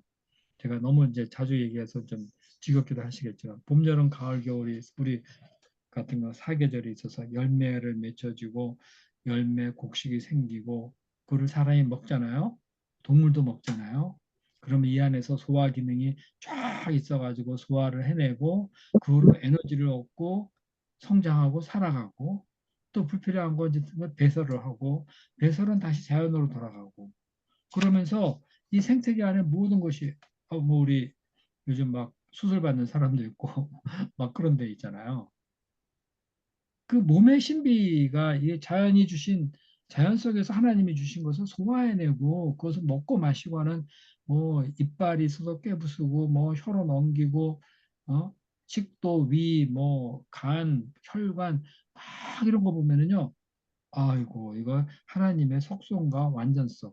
하나님은 얼마나 섬세하게 인간을 자연을 만드셨고 이 만드신 하나님은 얼마나 완전하신 분이신가. 자연 전체가 이거를 보여주는 거울과 같다 이렇게 얘기를 하고 있죠. 그리고 피조물은 그 나름대로의 방법과 정도를 따라 나름대로의 하나님의 신성을 구현해요. 개는 개대로, 꽃은 꽃대로, 사람은 사람대로, 자연은 자연대로 하나님의 신성을 나름대로 구현해주고 있죠. 그렇죠? 요새 아침마다 이제 홍파 초등학교 가서 맨발 걷기를 하잖아요. 그러면은 그 가나다란 이런 가지가 있었는데 거기 하얀 꽃이 이렇게 팍 다들 막 여기저기 막 피어 있는 게 보여요. 그거를 보다가 뭐 평상시 지나가고 말지만 다시 이렇게 하나님의 솜씨, 능력 하는 점에서 탁 보다 보니까 깜짝 놀라요. 어떻게 이 커다란 이 가지에서 그 요 마디마디마다 그 꽃이 이런저런 모양으로 쫙 피고 그러는가? 이거 도대체 누가 만들 수가 있는가? 이거 진한가? 아, 말이 안 되잖아요. 여기저기 똑같은 꽃이 쫙 피고 거기 뭐 좀 구조가 있잖아요. 그것도 하얀 색깔로 예쁘게 쫙 펴 있는 거 보게 되면은 어우 이거 깜짝 놀라요. 그야말로 나름대로의 방법과 정도를 따라서 하나님의 신성이 거기 구현되어 있어요. 자, 그 이는 만물에는 거기 보세요. 인간이 상상할 수 없는 신의 능력이 담기되어 있다. 그 다 동의하시죠, 그죠? 우리는 이제 예수를 믿은 6개월이 되셔가지고 자연의 관찰을 많이 하셨을 거예요. 예? 이거 인간이 상상할 수 없는 신의 능력이 담기되었다. 되게 놀라운 말이고요. 하나님은 만유 안에 거하시며 만유 만들어 놓으신 것 안에 있으시고 그러시면서도 만유를 섭리하고 계신다. 다 이거를 운영해 가고 계시다. 무엇을 통해서도 자신의 뜻을 나타내. 하다못해 꽃 한 송이를 통해서도 자신의 뜻을 나타내고, 어이구 길바닥에 기어가는 개미 하나를 통해서 뭔가를 나타내시고 그것을 통해서 영광을 받으세요. 그러니까 우리가 주변을 조금만 보면은 세상은 영광천지다. 세상 사람들은 안 믿는 사람은 뭐 진화론이다 막 하죠. 거기서 영광을 볼 수 있겠어요? 못 보죠. 그냥 우리 믿는 사람은 성경을 공부했고 자연을 보고 자연을 보면서 성경 공부하고 막 그러다 보니까 어느 틈에 세상이 하나님의 영광으로 충만하구나 하는 것을 알고 깜짝 놀라고 막 이러는 거죠. 그러면서 자연이 차장이 나오고 막 그래요. 자, 이러한 세상을 대해서 이제 계시 철학을 운영하는 겁니다. 자, 그다음 볼까요?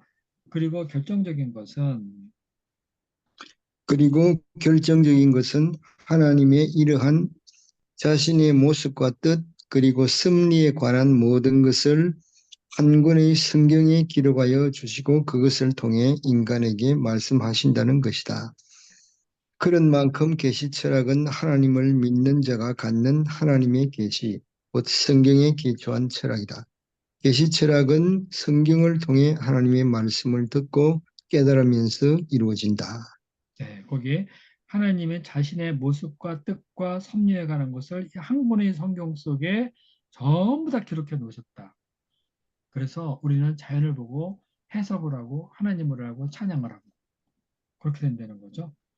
그러니까 계시 철학은 하나님을 믿는 자가 갖는 계시 곧 성경에 기초한 철학이다. 그러니까 믿는 자의 철학이에요. 우리가 이거를 잘 배울 필요가 있습니다. 자, 그 다음에 볼까요? 우리가 이를 확신한다면 우리가 이를 확신한다면 우리는 용감하게 이 세상의 합리주의적인 모든 철학과 같이 문화를 이해하면서 그 한계를 찾고 이를 극복할 방안을 제시할 수 있는 것이 분명하다. 그리고 우리가 세상 어떤 분야에서는 그 모든 것의 중심에서 하나님은 그 안에서 섭리하고 계시한, 계시하신다는 사실과 모든 문제의 해결책으로서 그리스도를 보내셨다는 것을 믿는다면 음, 우리는 하나님이 보여주시는 일반 계시와 특별 계시 안에서 이 모든 것에 대한 설명을 시도할 수 있다. 하나님이 만물을 통해 영광 받기 원하신다면 만물을 통해 자신이 계시하신다는 것은 너무나 당연한 사실이다.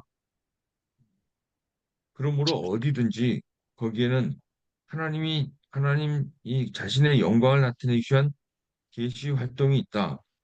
이러한 하나님의 영광이라는 목표가 계시 철학을 가능하게 한다. 바빙크는 이것이 가능함을 말하고자 하면서 그 이유를 그의 책 1장 계시 철학의 개념 안에서 말한다.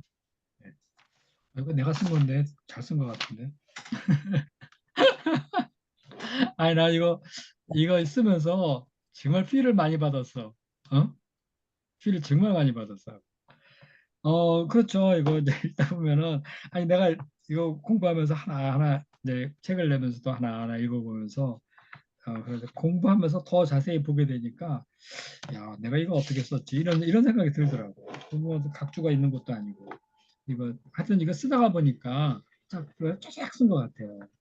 근데 자, 모든 것의 중심에서 하나님은 그 안에서 섭리하고 계시하신다. 그래서 하나님이 만물을 섭리하시잖아요. 그러면서 자기를 나타내시고 그러는데 섭리에 가시면서 하나님이 해결하실 게 있어요. 인간의 죄 문제 해결해야 되거든요. 그래서 문제 해결책으로 그리스도를 보내셨어요. 그러니까 섭리의 세상 속에 그리스도를 보내셔서 문제를 해결해 가시면서 또 섭리해 나가시는 그런 하나님.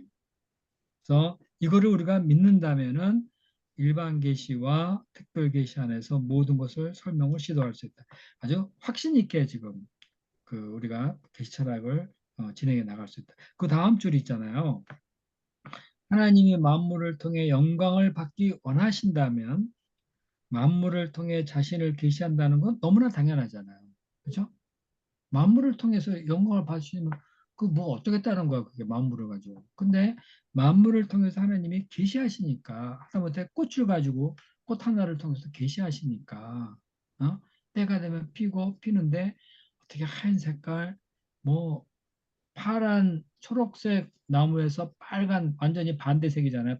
초록과 빨간 거는 보색의 그 빨간 꽃이 피어나오기도 하고 뭐 대단해요. 하여튼 그런 거 보면은 야 이거 하나님이 만물 하나하나 통해서 계시하신다. 어떤 사람 그 개미 뒷다리로 뭐 박사 논문을 썼다 그러던가 뭐 그런 거 있죠. 그죠? 예? 개미 뒷다리 하나 연구해 가지고 했다는데 그 안에 담겨 있는 비밀이 엄청 많은 거예요. 연구를 해보니까.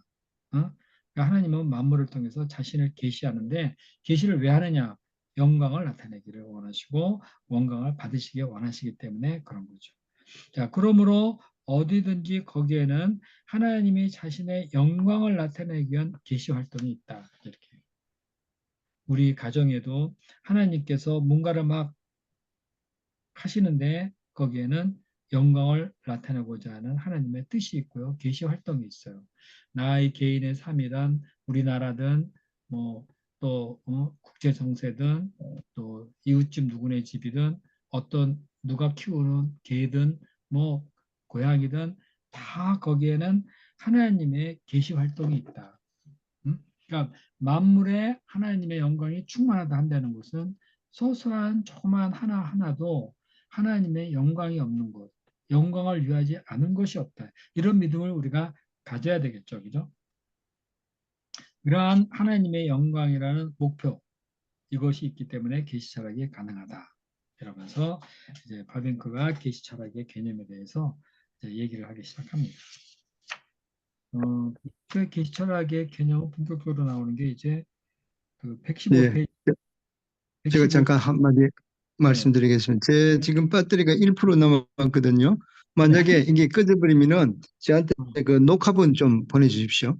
예, 녹화하고 있어요. 예, 예, 녹화하고 있어요. 배터리, 왜, 예, 이거 충전기 없어요? 예, 여기 방에 충전기가 없네요. 가만 없어요? 있어봐요. 방에 충전기 있습니까? 난 지금 없어요, 목사님. 네. 자, 일단 가겠습니다. 자, 진도 나가겠습니다. 아까 그 115페이지 보면은 그 각주 보면은 그 PR, 필로소피 빌리빌레이션의 약자인데 1페이지 나오죠. 그러니까 인간은 초월적인 존재다. 충전기 없으시죠? 여기 없어요, 목사님. 나중에 녹화본 좀 보내주세요. 예, 안가서 목사님한테 예, 얘기해요. 죄송합니다.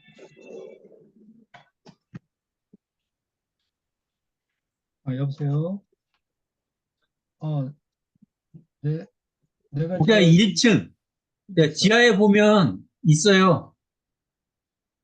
1시간 후에, 40분 후에. 네. 음, 음, 음, 음,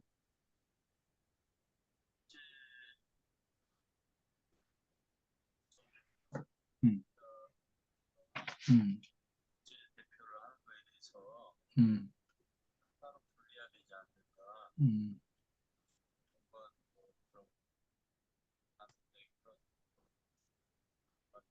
음.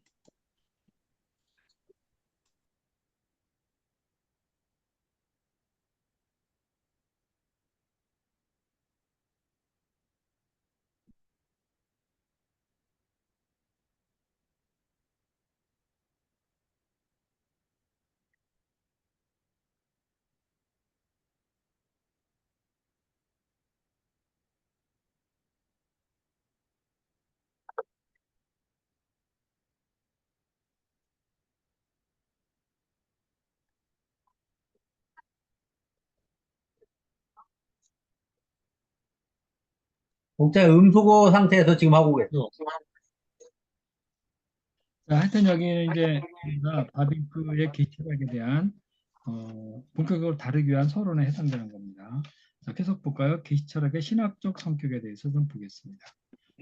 앞에서 우리는 바빙크의 일반 은총론을 살펴보면서 종교의 토대는 하나님의 존재와 계시라고 하였다. 이는 종교의 전제라고도 말할 수 있을 것이다. 왜냐하면 하나님의 계시를 배제한 종교란 생각할 수 없기 때문이다. 목장 어디 읽고 계시죠? 목사님 죄송합니다. 어디죠? 제가 계시철학의 신학적 성격 읽어야 돼요. 예, 3절. 거기 읽었는데 다시 한번 읽겠습니다. 앞에서 우리는 맞습니까? 네네네. 앞에서 우리는 바빙크의 일반 은총론을 살펴보면서 종교의 토대는 하나님의 존재와 계시라고 하였다. 이는 종교의 전제라고도 말할 수 있을 것이다. 왜냐하면 하나님의 계시를 배제한 종교란 생각할 수 없기 때문이다. 네, 그 다음 계속 읽으세요. 그렇다면 계시 철학은 어떤 신학적 성격을 가지고 있을까? 계시 의미가 감추인 것을 드러낸 것이라면 계시 형태는 다양하게 나타날 수 있다. 신의 현현으로 바람이나 폭풍 가운데서 사람의 모습으로 혹은 예언자나 환상, 꿈 등으로 기적으로 하나님의 계시가 나타날 수 있다. 네, 계속 읽어보시죠. 그러나 이러한 예언이나 환상, 꿈, 기적 등의 현상들은 기독교가 아니라 해도 다른 종교에 얼마든지 있다. 그래서 신비와 서프라이즈 현상으로 계시 철학을 시작할 때 계시 철학은 이내 종교 다원주의에 빠져 방향성을 상실할 수 있다. 네, 계시를 하나님이 하신다 그랬는데 그 계시가 구약에 나오는 여러 가지 형태가 있죠. 하나님이 신의 현현으로 바람이나 폭풍 가운데서 또 사람의 모습으로도 오죠. 창세기에 보면요. 또 예언자나 환상, 꿈 이런 것들 가지고 하나님의 계시가 나타날 수 있어요. 그 실제적으로 성경에 그런 것들이 되게 많이 있어요. 정말 많죠, 그죠? 그런데 이렇게 예언, 환상, 꿈 이런 거를 하나님의 계시다 이렇게 해서 그걸 우리가 따른다 이렇게 하기에는 이미 다른 종교에도 이런 건 되게 많아요. 이제 불교 신자 얘기를 들어보든 뭐 남녀 호랑교 신자 얘기를 들어보든 여러 종교를 얘기해 보면은 전부 다 그 신비와 연관이 되어 있잖아요. 그러니까 나름대로 뭐 귀신이 하든 뭐가 하든 이런 것들이 상당히 많이 있습니다. 그래서 나름대로 자기가 믿는 불교에서 어떤 이런 꿈, 환상, 기적 이런 것이 막 일어나면 그 사람들은 그걸 신봉하고 막 나가요. 그렇기 때문에 이런 거를 가지고 우리가 계시를 얘기한다. 그렇게 될 경우는 자칫 이는 종교 다원주의에 빠져버리게 돼요. 왜냐하면 나름대로의 계시가 되게 많거든요. 그래서 바빙크가 말하는 계시 철학에서 이 계시가 뭐냐? 자, 계속 읽어보실래요? 그래서 바빙크는 그래서 바빙크가 계시 철학에서 말하는 계시는 이런 것과는 단절한다. 바빙크는 성경 위에 이외의 다른 계시를 말하지 않는다. 그가 말하는 계시 철학이라는 말이 계시와 철학의 결합으로서 이는 성경과 철학의 결합을 의미한다.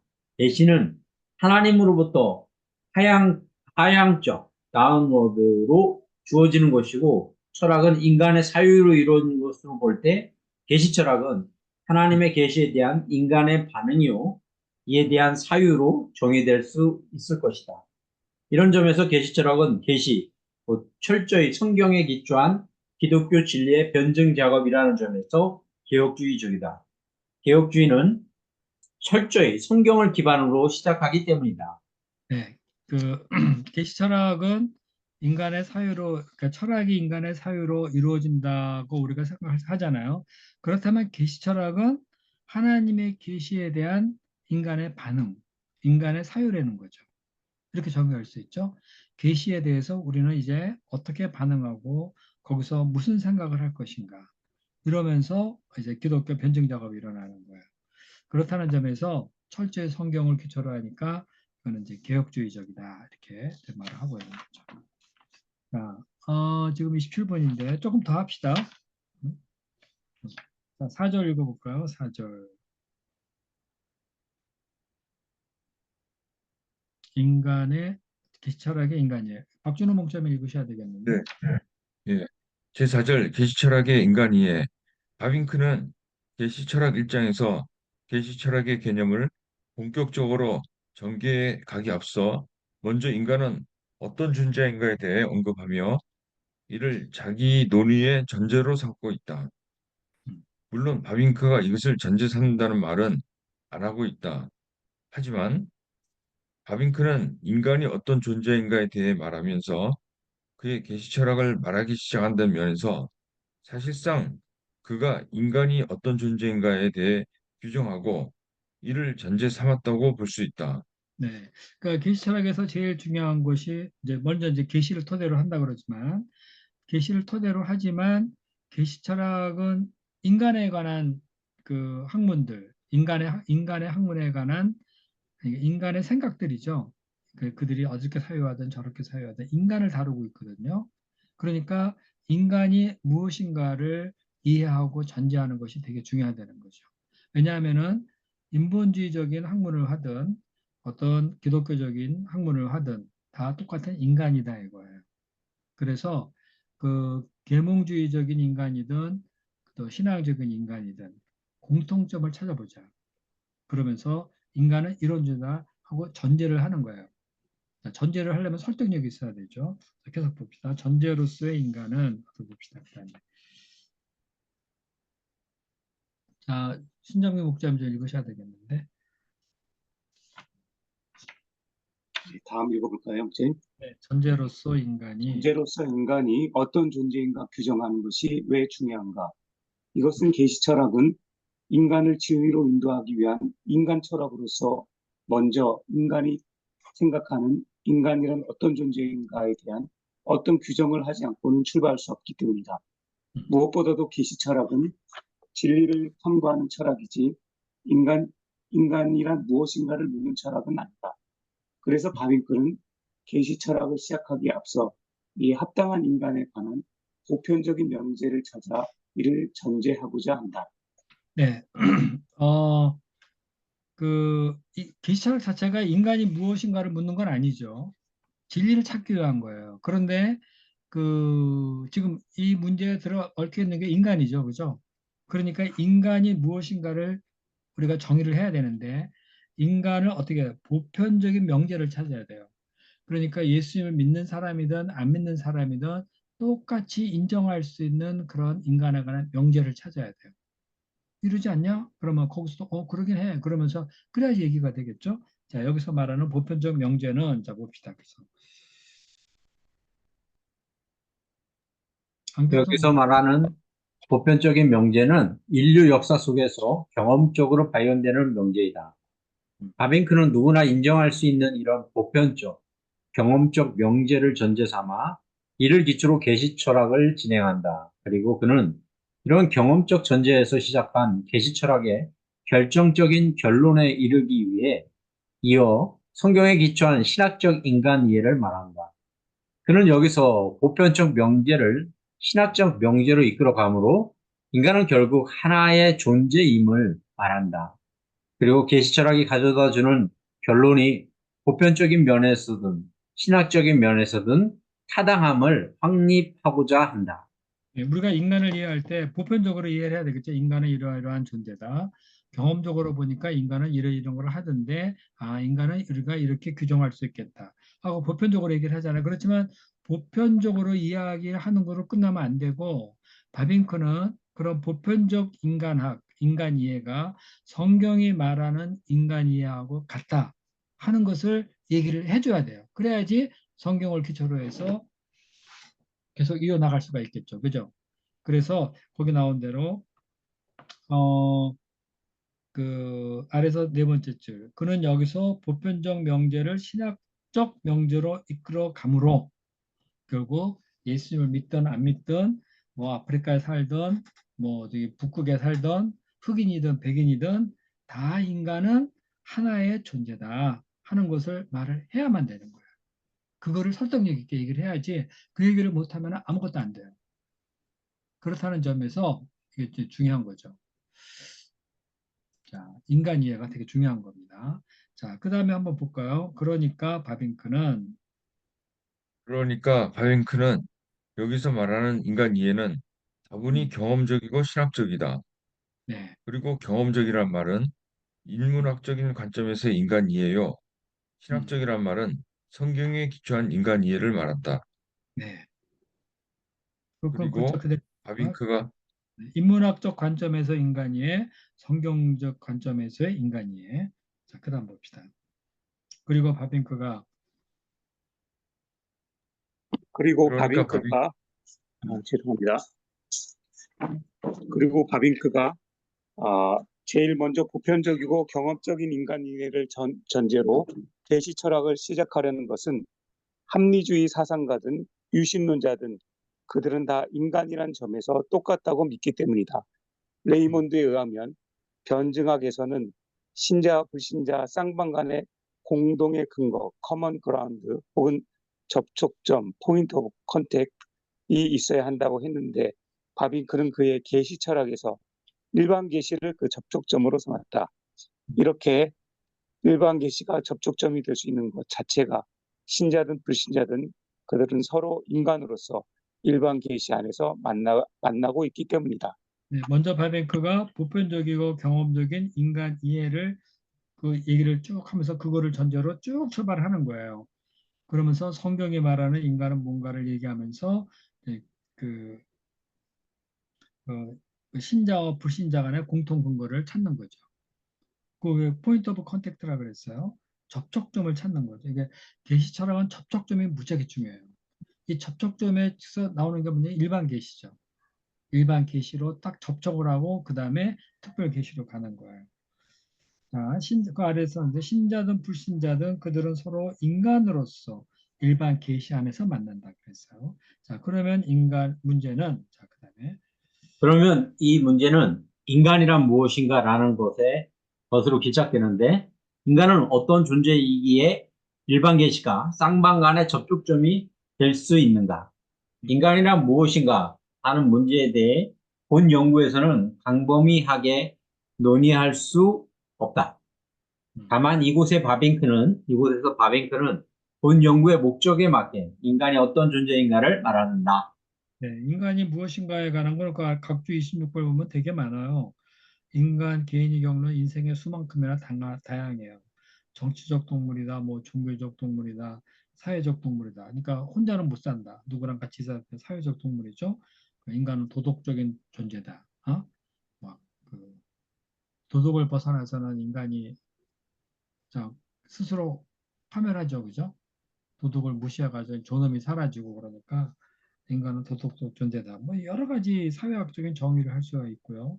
또 감정이나 체험을 따라서 인간은 짐승 같은 놈입니다. 짐승이 뭐 먹고 동물하고 똑같으니까 생리현생들이 또 더러는 천사같이 고귀한 존재이기도 해요. 천사 같고 또 악마 같다, 거짓되다, 아름답다 뭐 여러 가지 표현을 할 수 있는데 자 계시 철학은 그 목적을 위해 성격상 인간은 초월적인 존재다. 요거를 이제 얘기 시작을 합니다. 초월적인 존재다. 이 얘기 한번 읽어봅시다. 이제 인간은 그러니까 그 바빙크가 말하는 인간의 전제에 대해서 얘기하는데 첫째가 인간은 초월적인 존재다 이게 나오고요. 두 번째가 인간은 하나님의 형상을 따라 지어졌다. 세 번째가 인간은 종교적 존재다. 요거를 보편적인 성격에서 신학적인 성격으로 신학적으로 딱 결론을 마무리 지어 나가고 있어요. 한번 봅시다 한번. 바빙크는 인간은 초월적인 존재다 이거 읽어보겠습니다. 바빙크는 아시리아의 학자 위고 윙클러가 인류의 전 역사적 발전 과정에는 단지 고대 바벨론의 세계관과 현대의 경험과학적인 세계관 두 개의 세계관이 있다고 주장하는 말을 인용한다. 음. 그는 여기에서 모든 민족의 종교와 문화가 바벨론 문화권의 수메르와 아카드 지역에서 시작되었으며 이는 모든 민족들은 이미 초자연주의적인 세계관을 가지고 있음을 의미한다고 했다. 네, 이거 위고 윙클러라는 사람은 독일 교수인데요. 고고학자예요. 그 아래 각주 나오죠. 히타이트 제국 도시를 발굴해낸 바가 있고, 뭐, 수익이 문자, 뭐, 하여튼, 유명한 사람입니다. 그런데 이 사람이 인류의 전 역사적 발전 과정에 보면은 세계관이 두 개 있는데, 하나는 고대 바벨론의 세계관이 있고, 또 하나는 현대의 경험 과학적인 세계관, 두 가지 세계관이 있다는 거예요. 근데 이제 이 고대 바벨론의 세계관이 뭐냐? 그는 여기서 모든 민족의 종교와 문화가 바벨론 문화권의 수메르와 아카드 지역에서 시작됐다 이런 얘기를 하고 있어요. 그러니까 바벨론 문화권의 수메르와 아카드 그러는데 이 수메르 이거는 아주 그야말로 기원전 뭐 27세기에 그 있던 그런 그 제국이에요. 이게 이제 메소포타미아 지역에 바빌론이 메소포타미아 지역이잖아요. 거기 같은 거기 그 뭐 이게 수메르 지역에서 뭐 12진법이 나왔다 뭐 이런 얘기도 있고요. 나름대로 과학이 있고 그러는데 이거는 그 뭐냐면은 신전 숭배의 문화가 있어요. 여기에는요. 그러니까 신전 중심의 문화예요. 이 수메르 문화가. 아카드 문화도 이 메소포타미아 지역에 있었던 그런 하나의 제국인데요. 이 전성기 때 여기에 그 황제가 나는 신이다. 그래서 자신을 살아있는 신으로 여기도록 하고 뭔가 그 신적인 경배 이런 것들이 엄청나게 발달이 돼 있었어요. 예, 고고학에서 이제 밝혀낸 거죠. 그러니까 수메르와 아카드 지역 여기서 이러한 종교 문화, 신을 찾고 신전을 세우고 하는 이런 문화가 쫙 세계로 다 퍼졌다 이거죠. 자, 그다음에 그러니까 이 모든 민족들은 이미 초자연적인 세계관을 가지고 있다. 그러니까 그 바벨론 문화권의 수메르 아카드 지역뿐만 아니라 사실 조사를 해보면은 되게 많은 거죠. 그러니까 그 뭐랄까 바벨탑에서 흩어지면서 인간이 하나님을 그때까지 믿긴 했었는데 언어가 다르게 막 흩어져 버렸잖아요. 그러니까 여전히 신의식을 갖고 있고 그 신중심의 문화를 가지고 있고 더 나아가서 아카드 지역에 내가 신이다 나를 경배하라 뭐 이런 것까지 막 돼 있는데 인류는 문화를 살펴보면은 이런 초자연주의적인 세계관이 있다는 거예요. 이 땅에서 먹고 마시고 죽는 그런 것으로 끝나지 않더라는 거예요. 인간 문화를 보면은. 자, 그런데 그 다음 보겠습니다. 이와 함께 바빙크는 앞서 말한 현대의 경험 과학적인 세계관이 나타난 것은 그 역사가 고작 150년 밖에 되지 않는다고 말하므로 그나마 이것도 약간의 부류의 사람들에게서 나타난 것으로 인간은 전체적인 면에서 본질상 신을 찾으며 역사 속에 존재해 왔음을 말하였다. 이게 그 150년 전 이전에는 초자연주의 세계관을 다 갖고 있었어요. 그런데 150년 전이라는 것은 그 계몽주의 본격적으로 시작되는 그런 시대죠. 그래서 자꾸 이성을 주장하고 이성과 합리를 주장하고 이제 신은 없다. 신을 제외하고 종교를 무시하고 막 그런 가운데 진화론도 나오고 이렇게 돼 나가는 거 있죠. 역사가 무지하게 짧아요. 그렇다면은 아까 얘기한 대로 제가 수메르 문화는 기원전 27세기 문화라 그랬잖아요. 그리고 곳곳에 종교 뭐 인류 고고학 해보면 다 종교적 그런 초월적인 그런 신앙들을 다 갖고 있어요. 그렇다면 인간은 어떤 존재냐? 본질적으로 신을 찾는 존재다 이거예요. 이거는 상당히 과학적인 거죠. 그죠? 스터디가 있는 거예요. 자, 그다음에 봅시다. 이는 인간은 초자연적인 존재로서 결코 이 세상의 것만으로는 만족할 수 없는 존재라는 것이다. 그래서 인간은 항상 지구 밖의 천국을 추정하고 지향하면서 살아왔기 때문에 인간의 문명은 자연히 그들의 종교를 반영한다고 말하지 않을 수 없는 것이다. 바빙크는 이런 점에서 종교와 문명이 서로 모순되는 것이 아니며 또 서로 반대되는 것도 아니라고 말한다. 자세히 살펴보면 종교는 모든 문명의 원천이 되어 왔으며 가정이나 국가, 사회 등 생활의 기초가 되어 왔기 때문입니다. 네. 그 모든 존재는 그러니까 인간은 초자연적인 존재로 세상 것에 만족하지 않죠, 그죠? 그 어때요? 그다음에 어때요? 항상 지구밖에 천국을 추정하면서 살고 있어요. 천국까지는 아니더라도 뭔가를 항상 추정하고 살고 있어요. 그 신앙을 안 가진 사람 있잖아요. 교회도 안 다니고 뭐 절도 안 다니고 그런 사람이 그 죽잖아요. 그러면은 염을 하잖아. 어? 염을 하고 그럴 때 저기 가는 길에 배고프지 말라 그러면서 입에다가 쌀도 넣어주고 돈도 물어주고 그러잖아요. 어? 뭐 이렇게 그 수의에다가 돈도 껴주고 막 그래요. 예? 그러니까 전혀 하나님을 안 믿고 뭐 죽으면 그런 게 어딨어 이런 사람들 근데 그 모여서 장례를 치를 때 꼭 그런 거를 해요.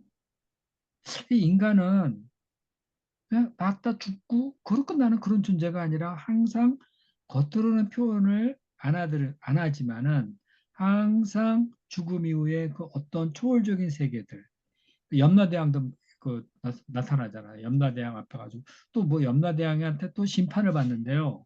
어? 그러니까 인간의 마음속에는 어떤 죽은 후에 어떤 절대 신 앞에서 대왕 앞에서 자기 행위에 대해서 심판을 받는다 이런 얘기까지 하잖아요. 그죠? 그러니까 사람들이 단순히 먹고 마시고 즐기는 그런 존재가 아니고 죽음 이후를 항상 생각하는 존재다. 그래서 초월적인 존재예요. 이게 인류 문명에 이것이 한두 군데 있는 것이 아니라 문명 자체가 종교와 연관이 돼 있다는 겁니다. 그죠?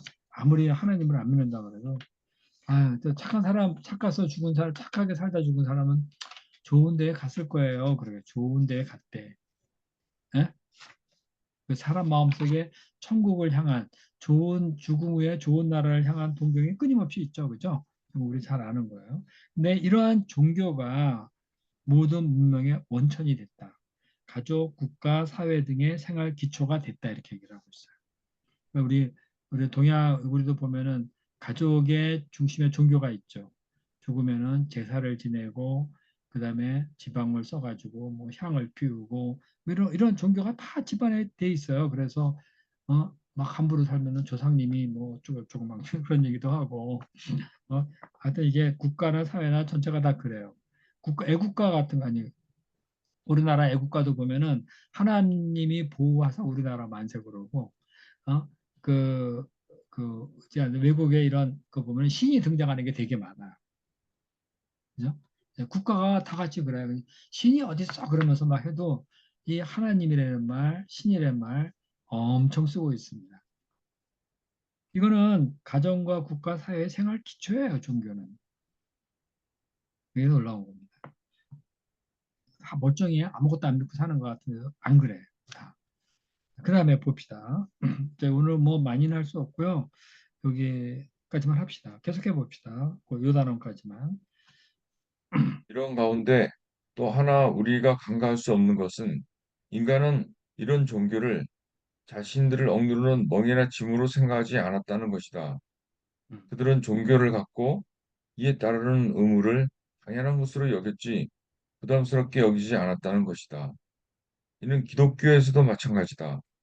기독교도들이 이교도들을 부정적으로 보고 적대적인 태도를 취하기는 했지만 종교성에 관한 한 이 점에서 그들과 동일하다고 해야 할 것이다. 인간이 있는 곳에 종교가 있다. 그리고 이런 사실은 인간은 언제나 내세지향적이며 또한 초월을 사모하는 존재임을 말해준다. 이는 인간은 단순한 자연인이 아니고 초자연적인 존재라는 것이다. 네. 맨 마지막에 인간은 자연인이 아니다. 이렇게 이 땅에 태어나가지고 먹고 마시고 나이 들고 늙고 죽어서 사라지는 그냥 자연에 포함되어 있는 그런 어떤 존재. 동물이 자연 속에서 나왔다가 사라지는 거. 그리고 끝나버리는 그런 존재가 아니라 초자연적인 존재. 무엇인가 죽음 너머에 그리고 우리의 삶, 그 건너편에 있는 그 무엇인가를 끊임없이 동경하고 살아가고 있어요. 그래서 인간의 세상 속에서의 종교 있죠. 이 종교를 이거 자신을 억누르는 멍이나 짐으로 생각하지 않았어요. 우리는 막 소감스러우면 막 몸을 비틀고 막 그러긴 하죠. 그죠? 근데 그 종교 행사를 하는 거 이런 영화들이나 이런 거 보잖아요. 그들은 신 앞에서 자기의 딸을 바친다 뭐 이러는 것들 있죠. 예? 그걸 괴롭기는 하지만은 그거를 신이 원한다면 드리는 걸 당연히 여겨요. 뭐 자기가 종교의 교율을 지키는 건 이건 멍이나 짐으로 생각하지 않고 당연하게 여기고요. 사회적 동의가 다 일어나 있어요, 거기에.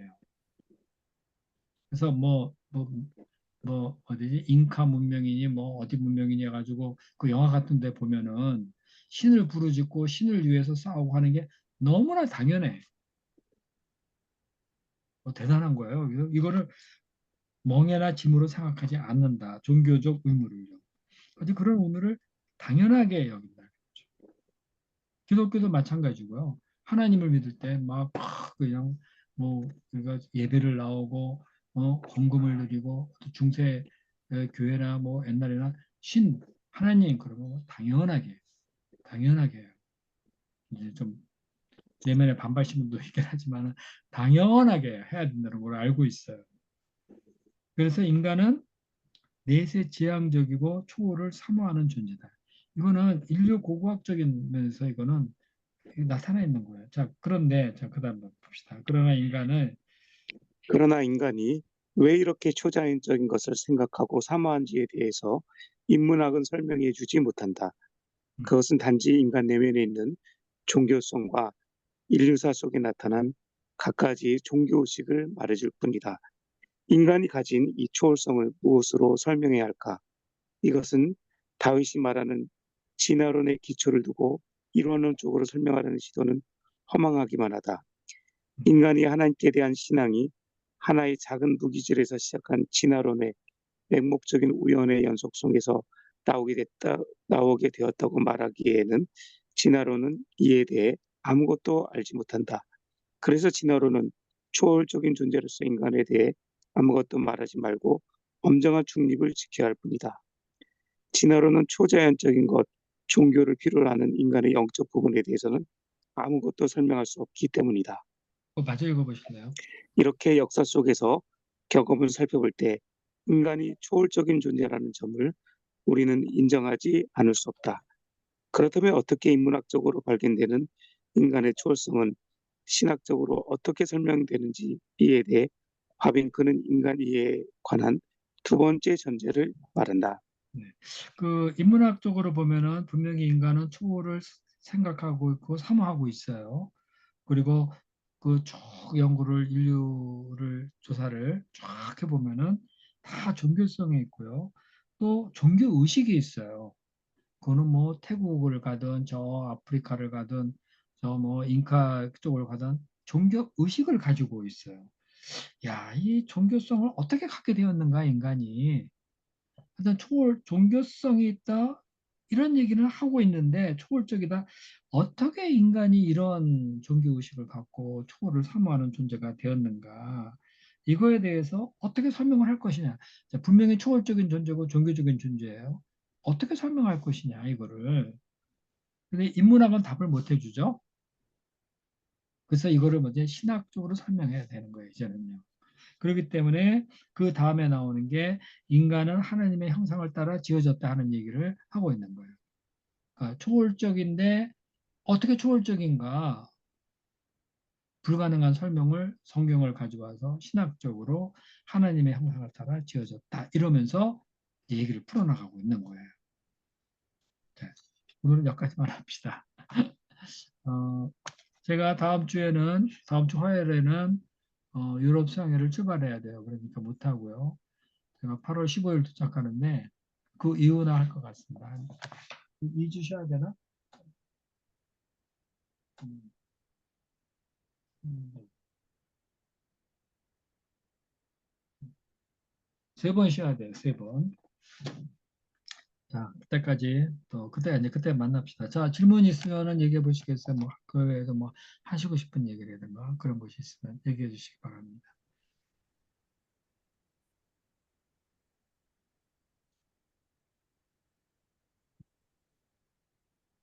그 어떤 그 우리가 이제 일반 계시하고 특별 계시 또 뭐 예를 들어서 그 인간의 이성이라든지 신앙에 대해서 역사적으로 보면은 논란이 많았잖아요. 네. 그러니까 이제 신학의 이제 인간의 어떤 자연기시적인 측면, 과학이라든지 이성이라든지 이런 것들을 어, 섞는 것은 일종의 이제 뭐라 그러죠? 굉장히 그거를 싫어하는 사람들도 있었고 학자들도 그런 것들을 싫어하는 사람들이 어떻게 예루살렘과 아테네가 만날 수 있는가 이런 얘기도 했었잖아요.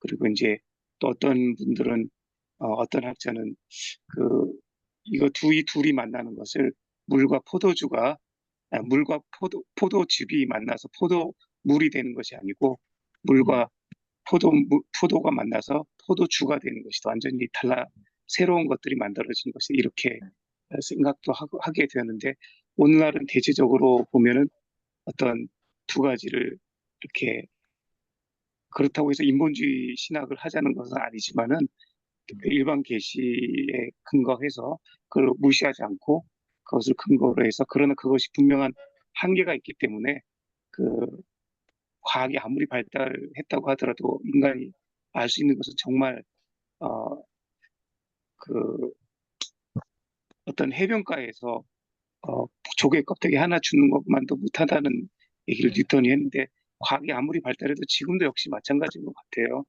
네. 너무나 한계가 많고 모르는 것이 너무나 많고 그래서 지난주에도 말씀드렸지만은 저희가 알면 알수록 더더욱 모른다는 어떤 것만 더 많이 알게 되고 그래서 우리가 알아나가면 알아나갈수록 더 자신의 무지에 대해서 욥기의 마지막 분에 욥기에 하나님이 욥에게 하신 말씀 같이 내가 창조할 때 네가 여기 있었느냐 천지가 어떻게 만들어지고 그 기초가 어떻게 세진지 네가 아느냐 이렇게 물었을 때 욥이 입을 막을 수밖에 없었던 것처럼 인간이 지금도 마찬가지로 알면 알수록 더더욱 모르고 더더욱 겸손해져야 되고 더더욱 하나님을 의지할 수밖에 없는 것을 볼 때 일반 계시를 알아나가는 것이 어떤 교만을 쌓는 것이 아니고 더욱더 겸손하게 하나님을 의지하게 될 수밖에 없는 것이 아닌가 이런 생각을 하게 됩니다. 네, 맞아요. 일반 계시를 많이 알아야 되는 것 같아요. 경외감에 많이 빠져들어가야 돼요. 아이들을 데리고 자꾸 산 위로 들러 막 가는 거 좋은 것 같아요. 네? 자꾸 보고 느끼고 배우고 막 그렇게 하는 거. 네. 어떻게 제레미야님 어떻게 이름을 바꾸셨나요? 완전히 이제 누가 뭐래도 제레미야예요 이제. 이제 저기 공무원 메일도 이제 험불을 띄고 어. 대학교까지는 험불 코리아.ac.kr 였는데 이제 공무원은 제레미야 네, 그냥 어쨌습니다. 제레미야입니다. 네, 그래요. 네, 비전이 있어 좋습니다. 방향이 있고요. 네. 공무원 중에 제레미야가 없어요. 어, 그래? 그래, 알았어요. 하여튼 하나님이 그 이름을 축복해 주시길. 감사합니다. 네, 불러줘야지 뭐 되는 거지 뭐 안 불러주면 아무 소용 그러면 없어요. 네, 시간이 꽤 걸릴 걸 제레미안 제레미야. 20년 야, 20것 같아요. 자, 그러면은 오늘 공부는 끝내겠습니다. 우리 김선 목사님이 기도해주고 마칩시다. 저요? 네, 여기서. 제레미야님 기도해 주세요. 아, 네, 하나님 아버지 감사합니다. 저희 저 계시철학 하나님 계시와 하나님께서 참 저에게 주신 이 계시를 인간편에서 하나님 아버지 반응하는 참 학문으로 계시철학을 하나님 아버지 통해서 저희 이렇게 많은 자, 사조들을 하나 이겨내고 견뎌내고 100년이 지난 시점에 다시금 저희들 신앙에 있어서 좋은 어, 테마로서 하나님 아버지 저에게 이렇게 좀 배울 기회를 주시고 또 많은 분들이 또 연구하게 하는 이런 테마를 우리가 좀 기회가 돼서 모세 목자와 같이 이렇게 공부할 수 있게 해주셔서 주님 감사를 드립니다.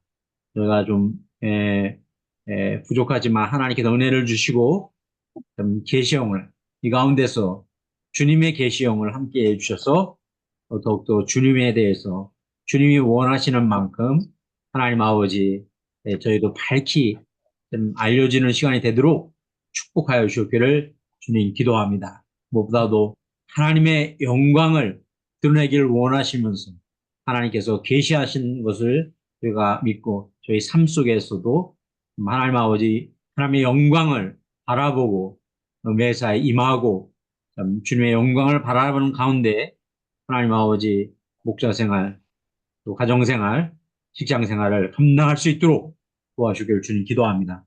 하나님 아버지 다음 주부터 이제 3주간 모세 목사님 국제 여름 수양회 유럽 국제 수양회 참석하고 하는데 12명 이제 또 안 하면서 참석하는데 하나님 아버지 참 축복하여 주시고 또 하나님 유럽에 계신 선교사님들 위로받고 말씀 가운데 은혜 받고 참석한 이들이 은혜 받고 비전을 기료 지료 생명 되신 우리 예수님을 하나님 아버지 분명히 또 참 하나님 아버지 이렇게 선언하고 선포하고 함께 이렇게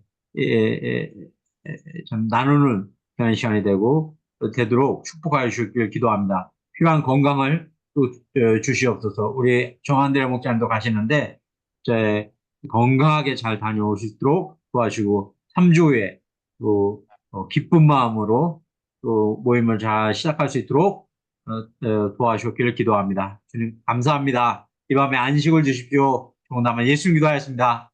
아멘. 네, 다음 주에 그 시편을 할 수 있습니다. 월요일 하는 거니까. 자, 그러면은 잘 주무시기 바랍니다. 수고하셨습니다. 네, 네. 감사합니다.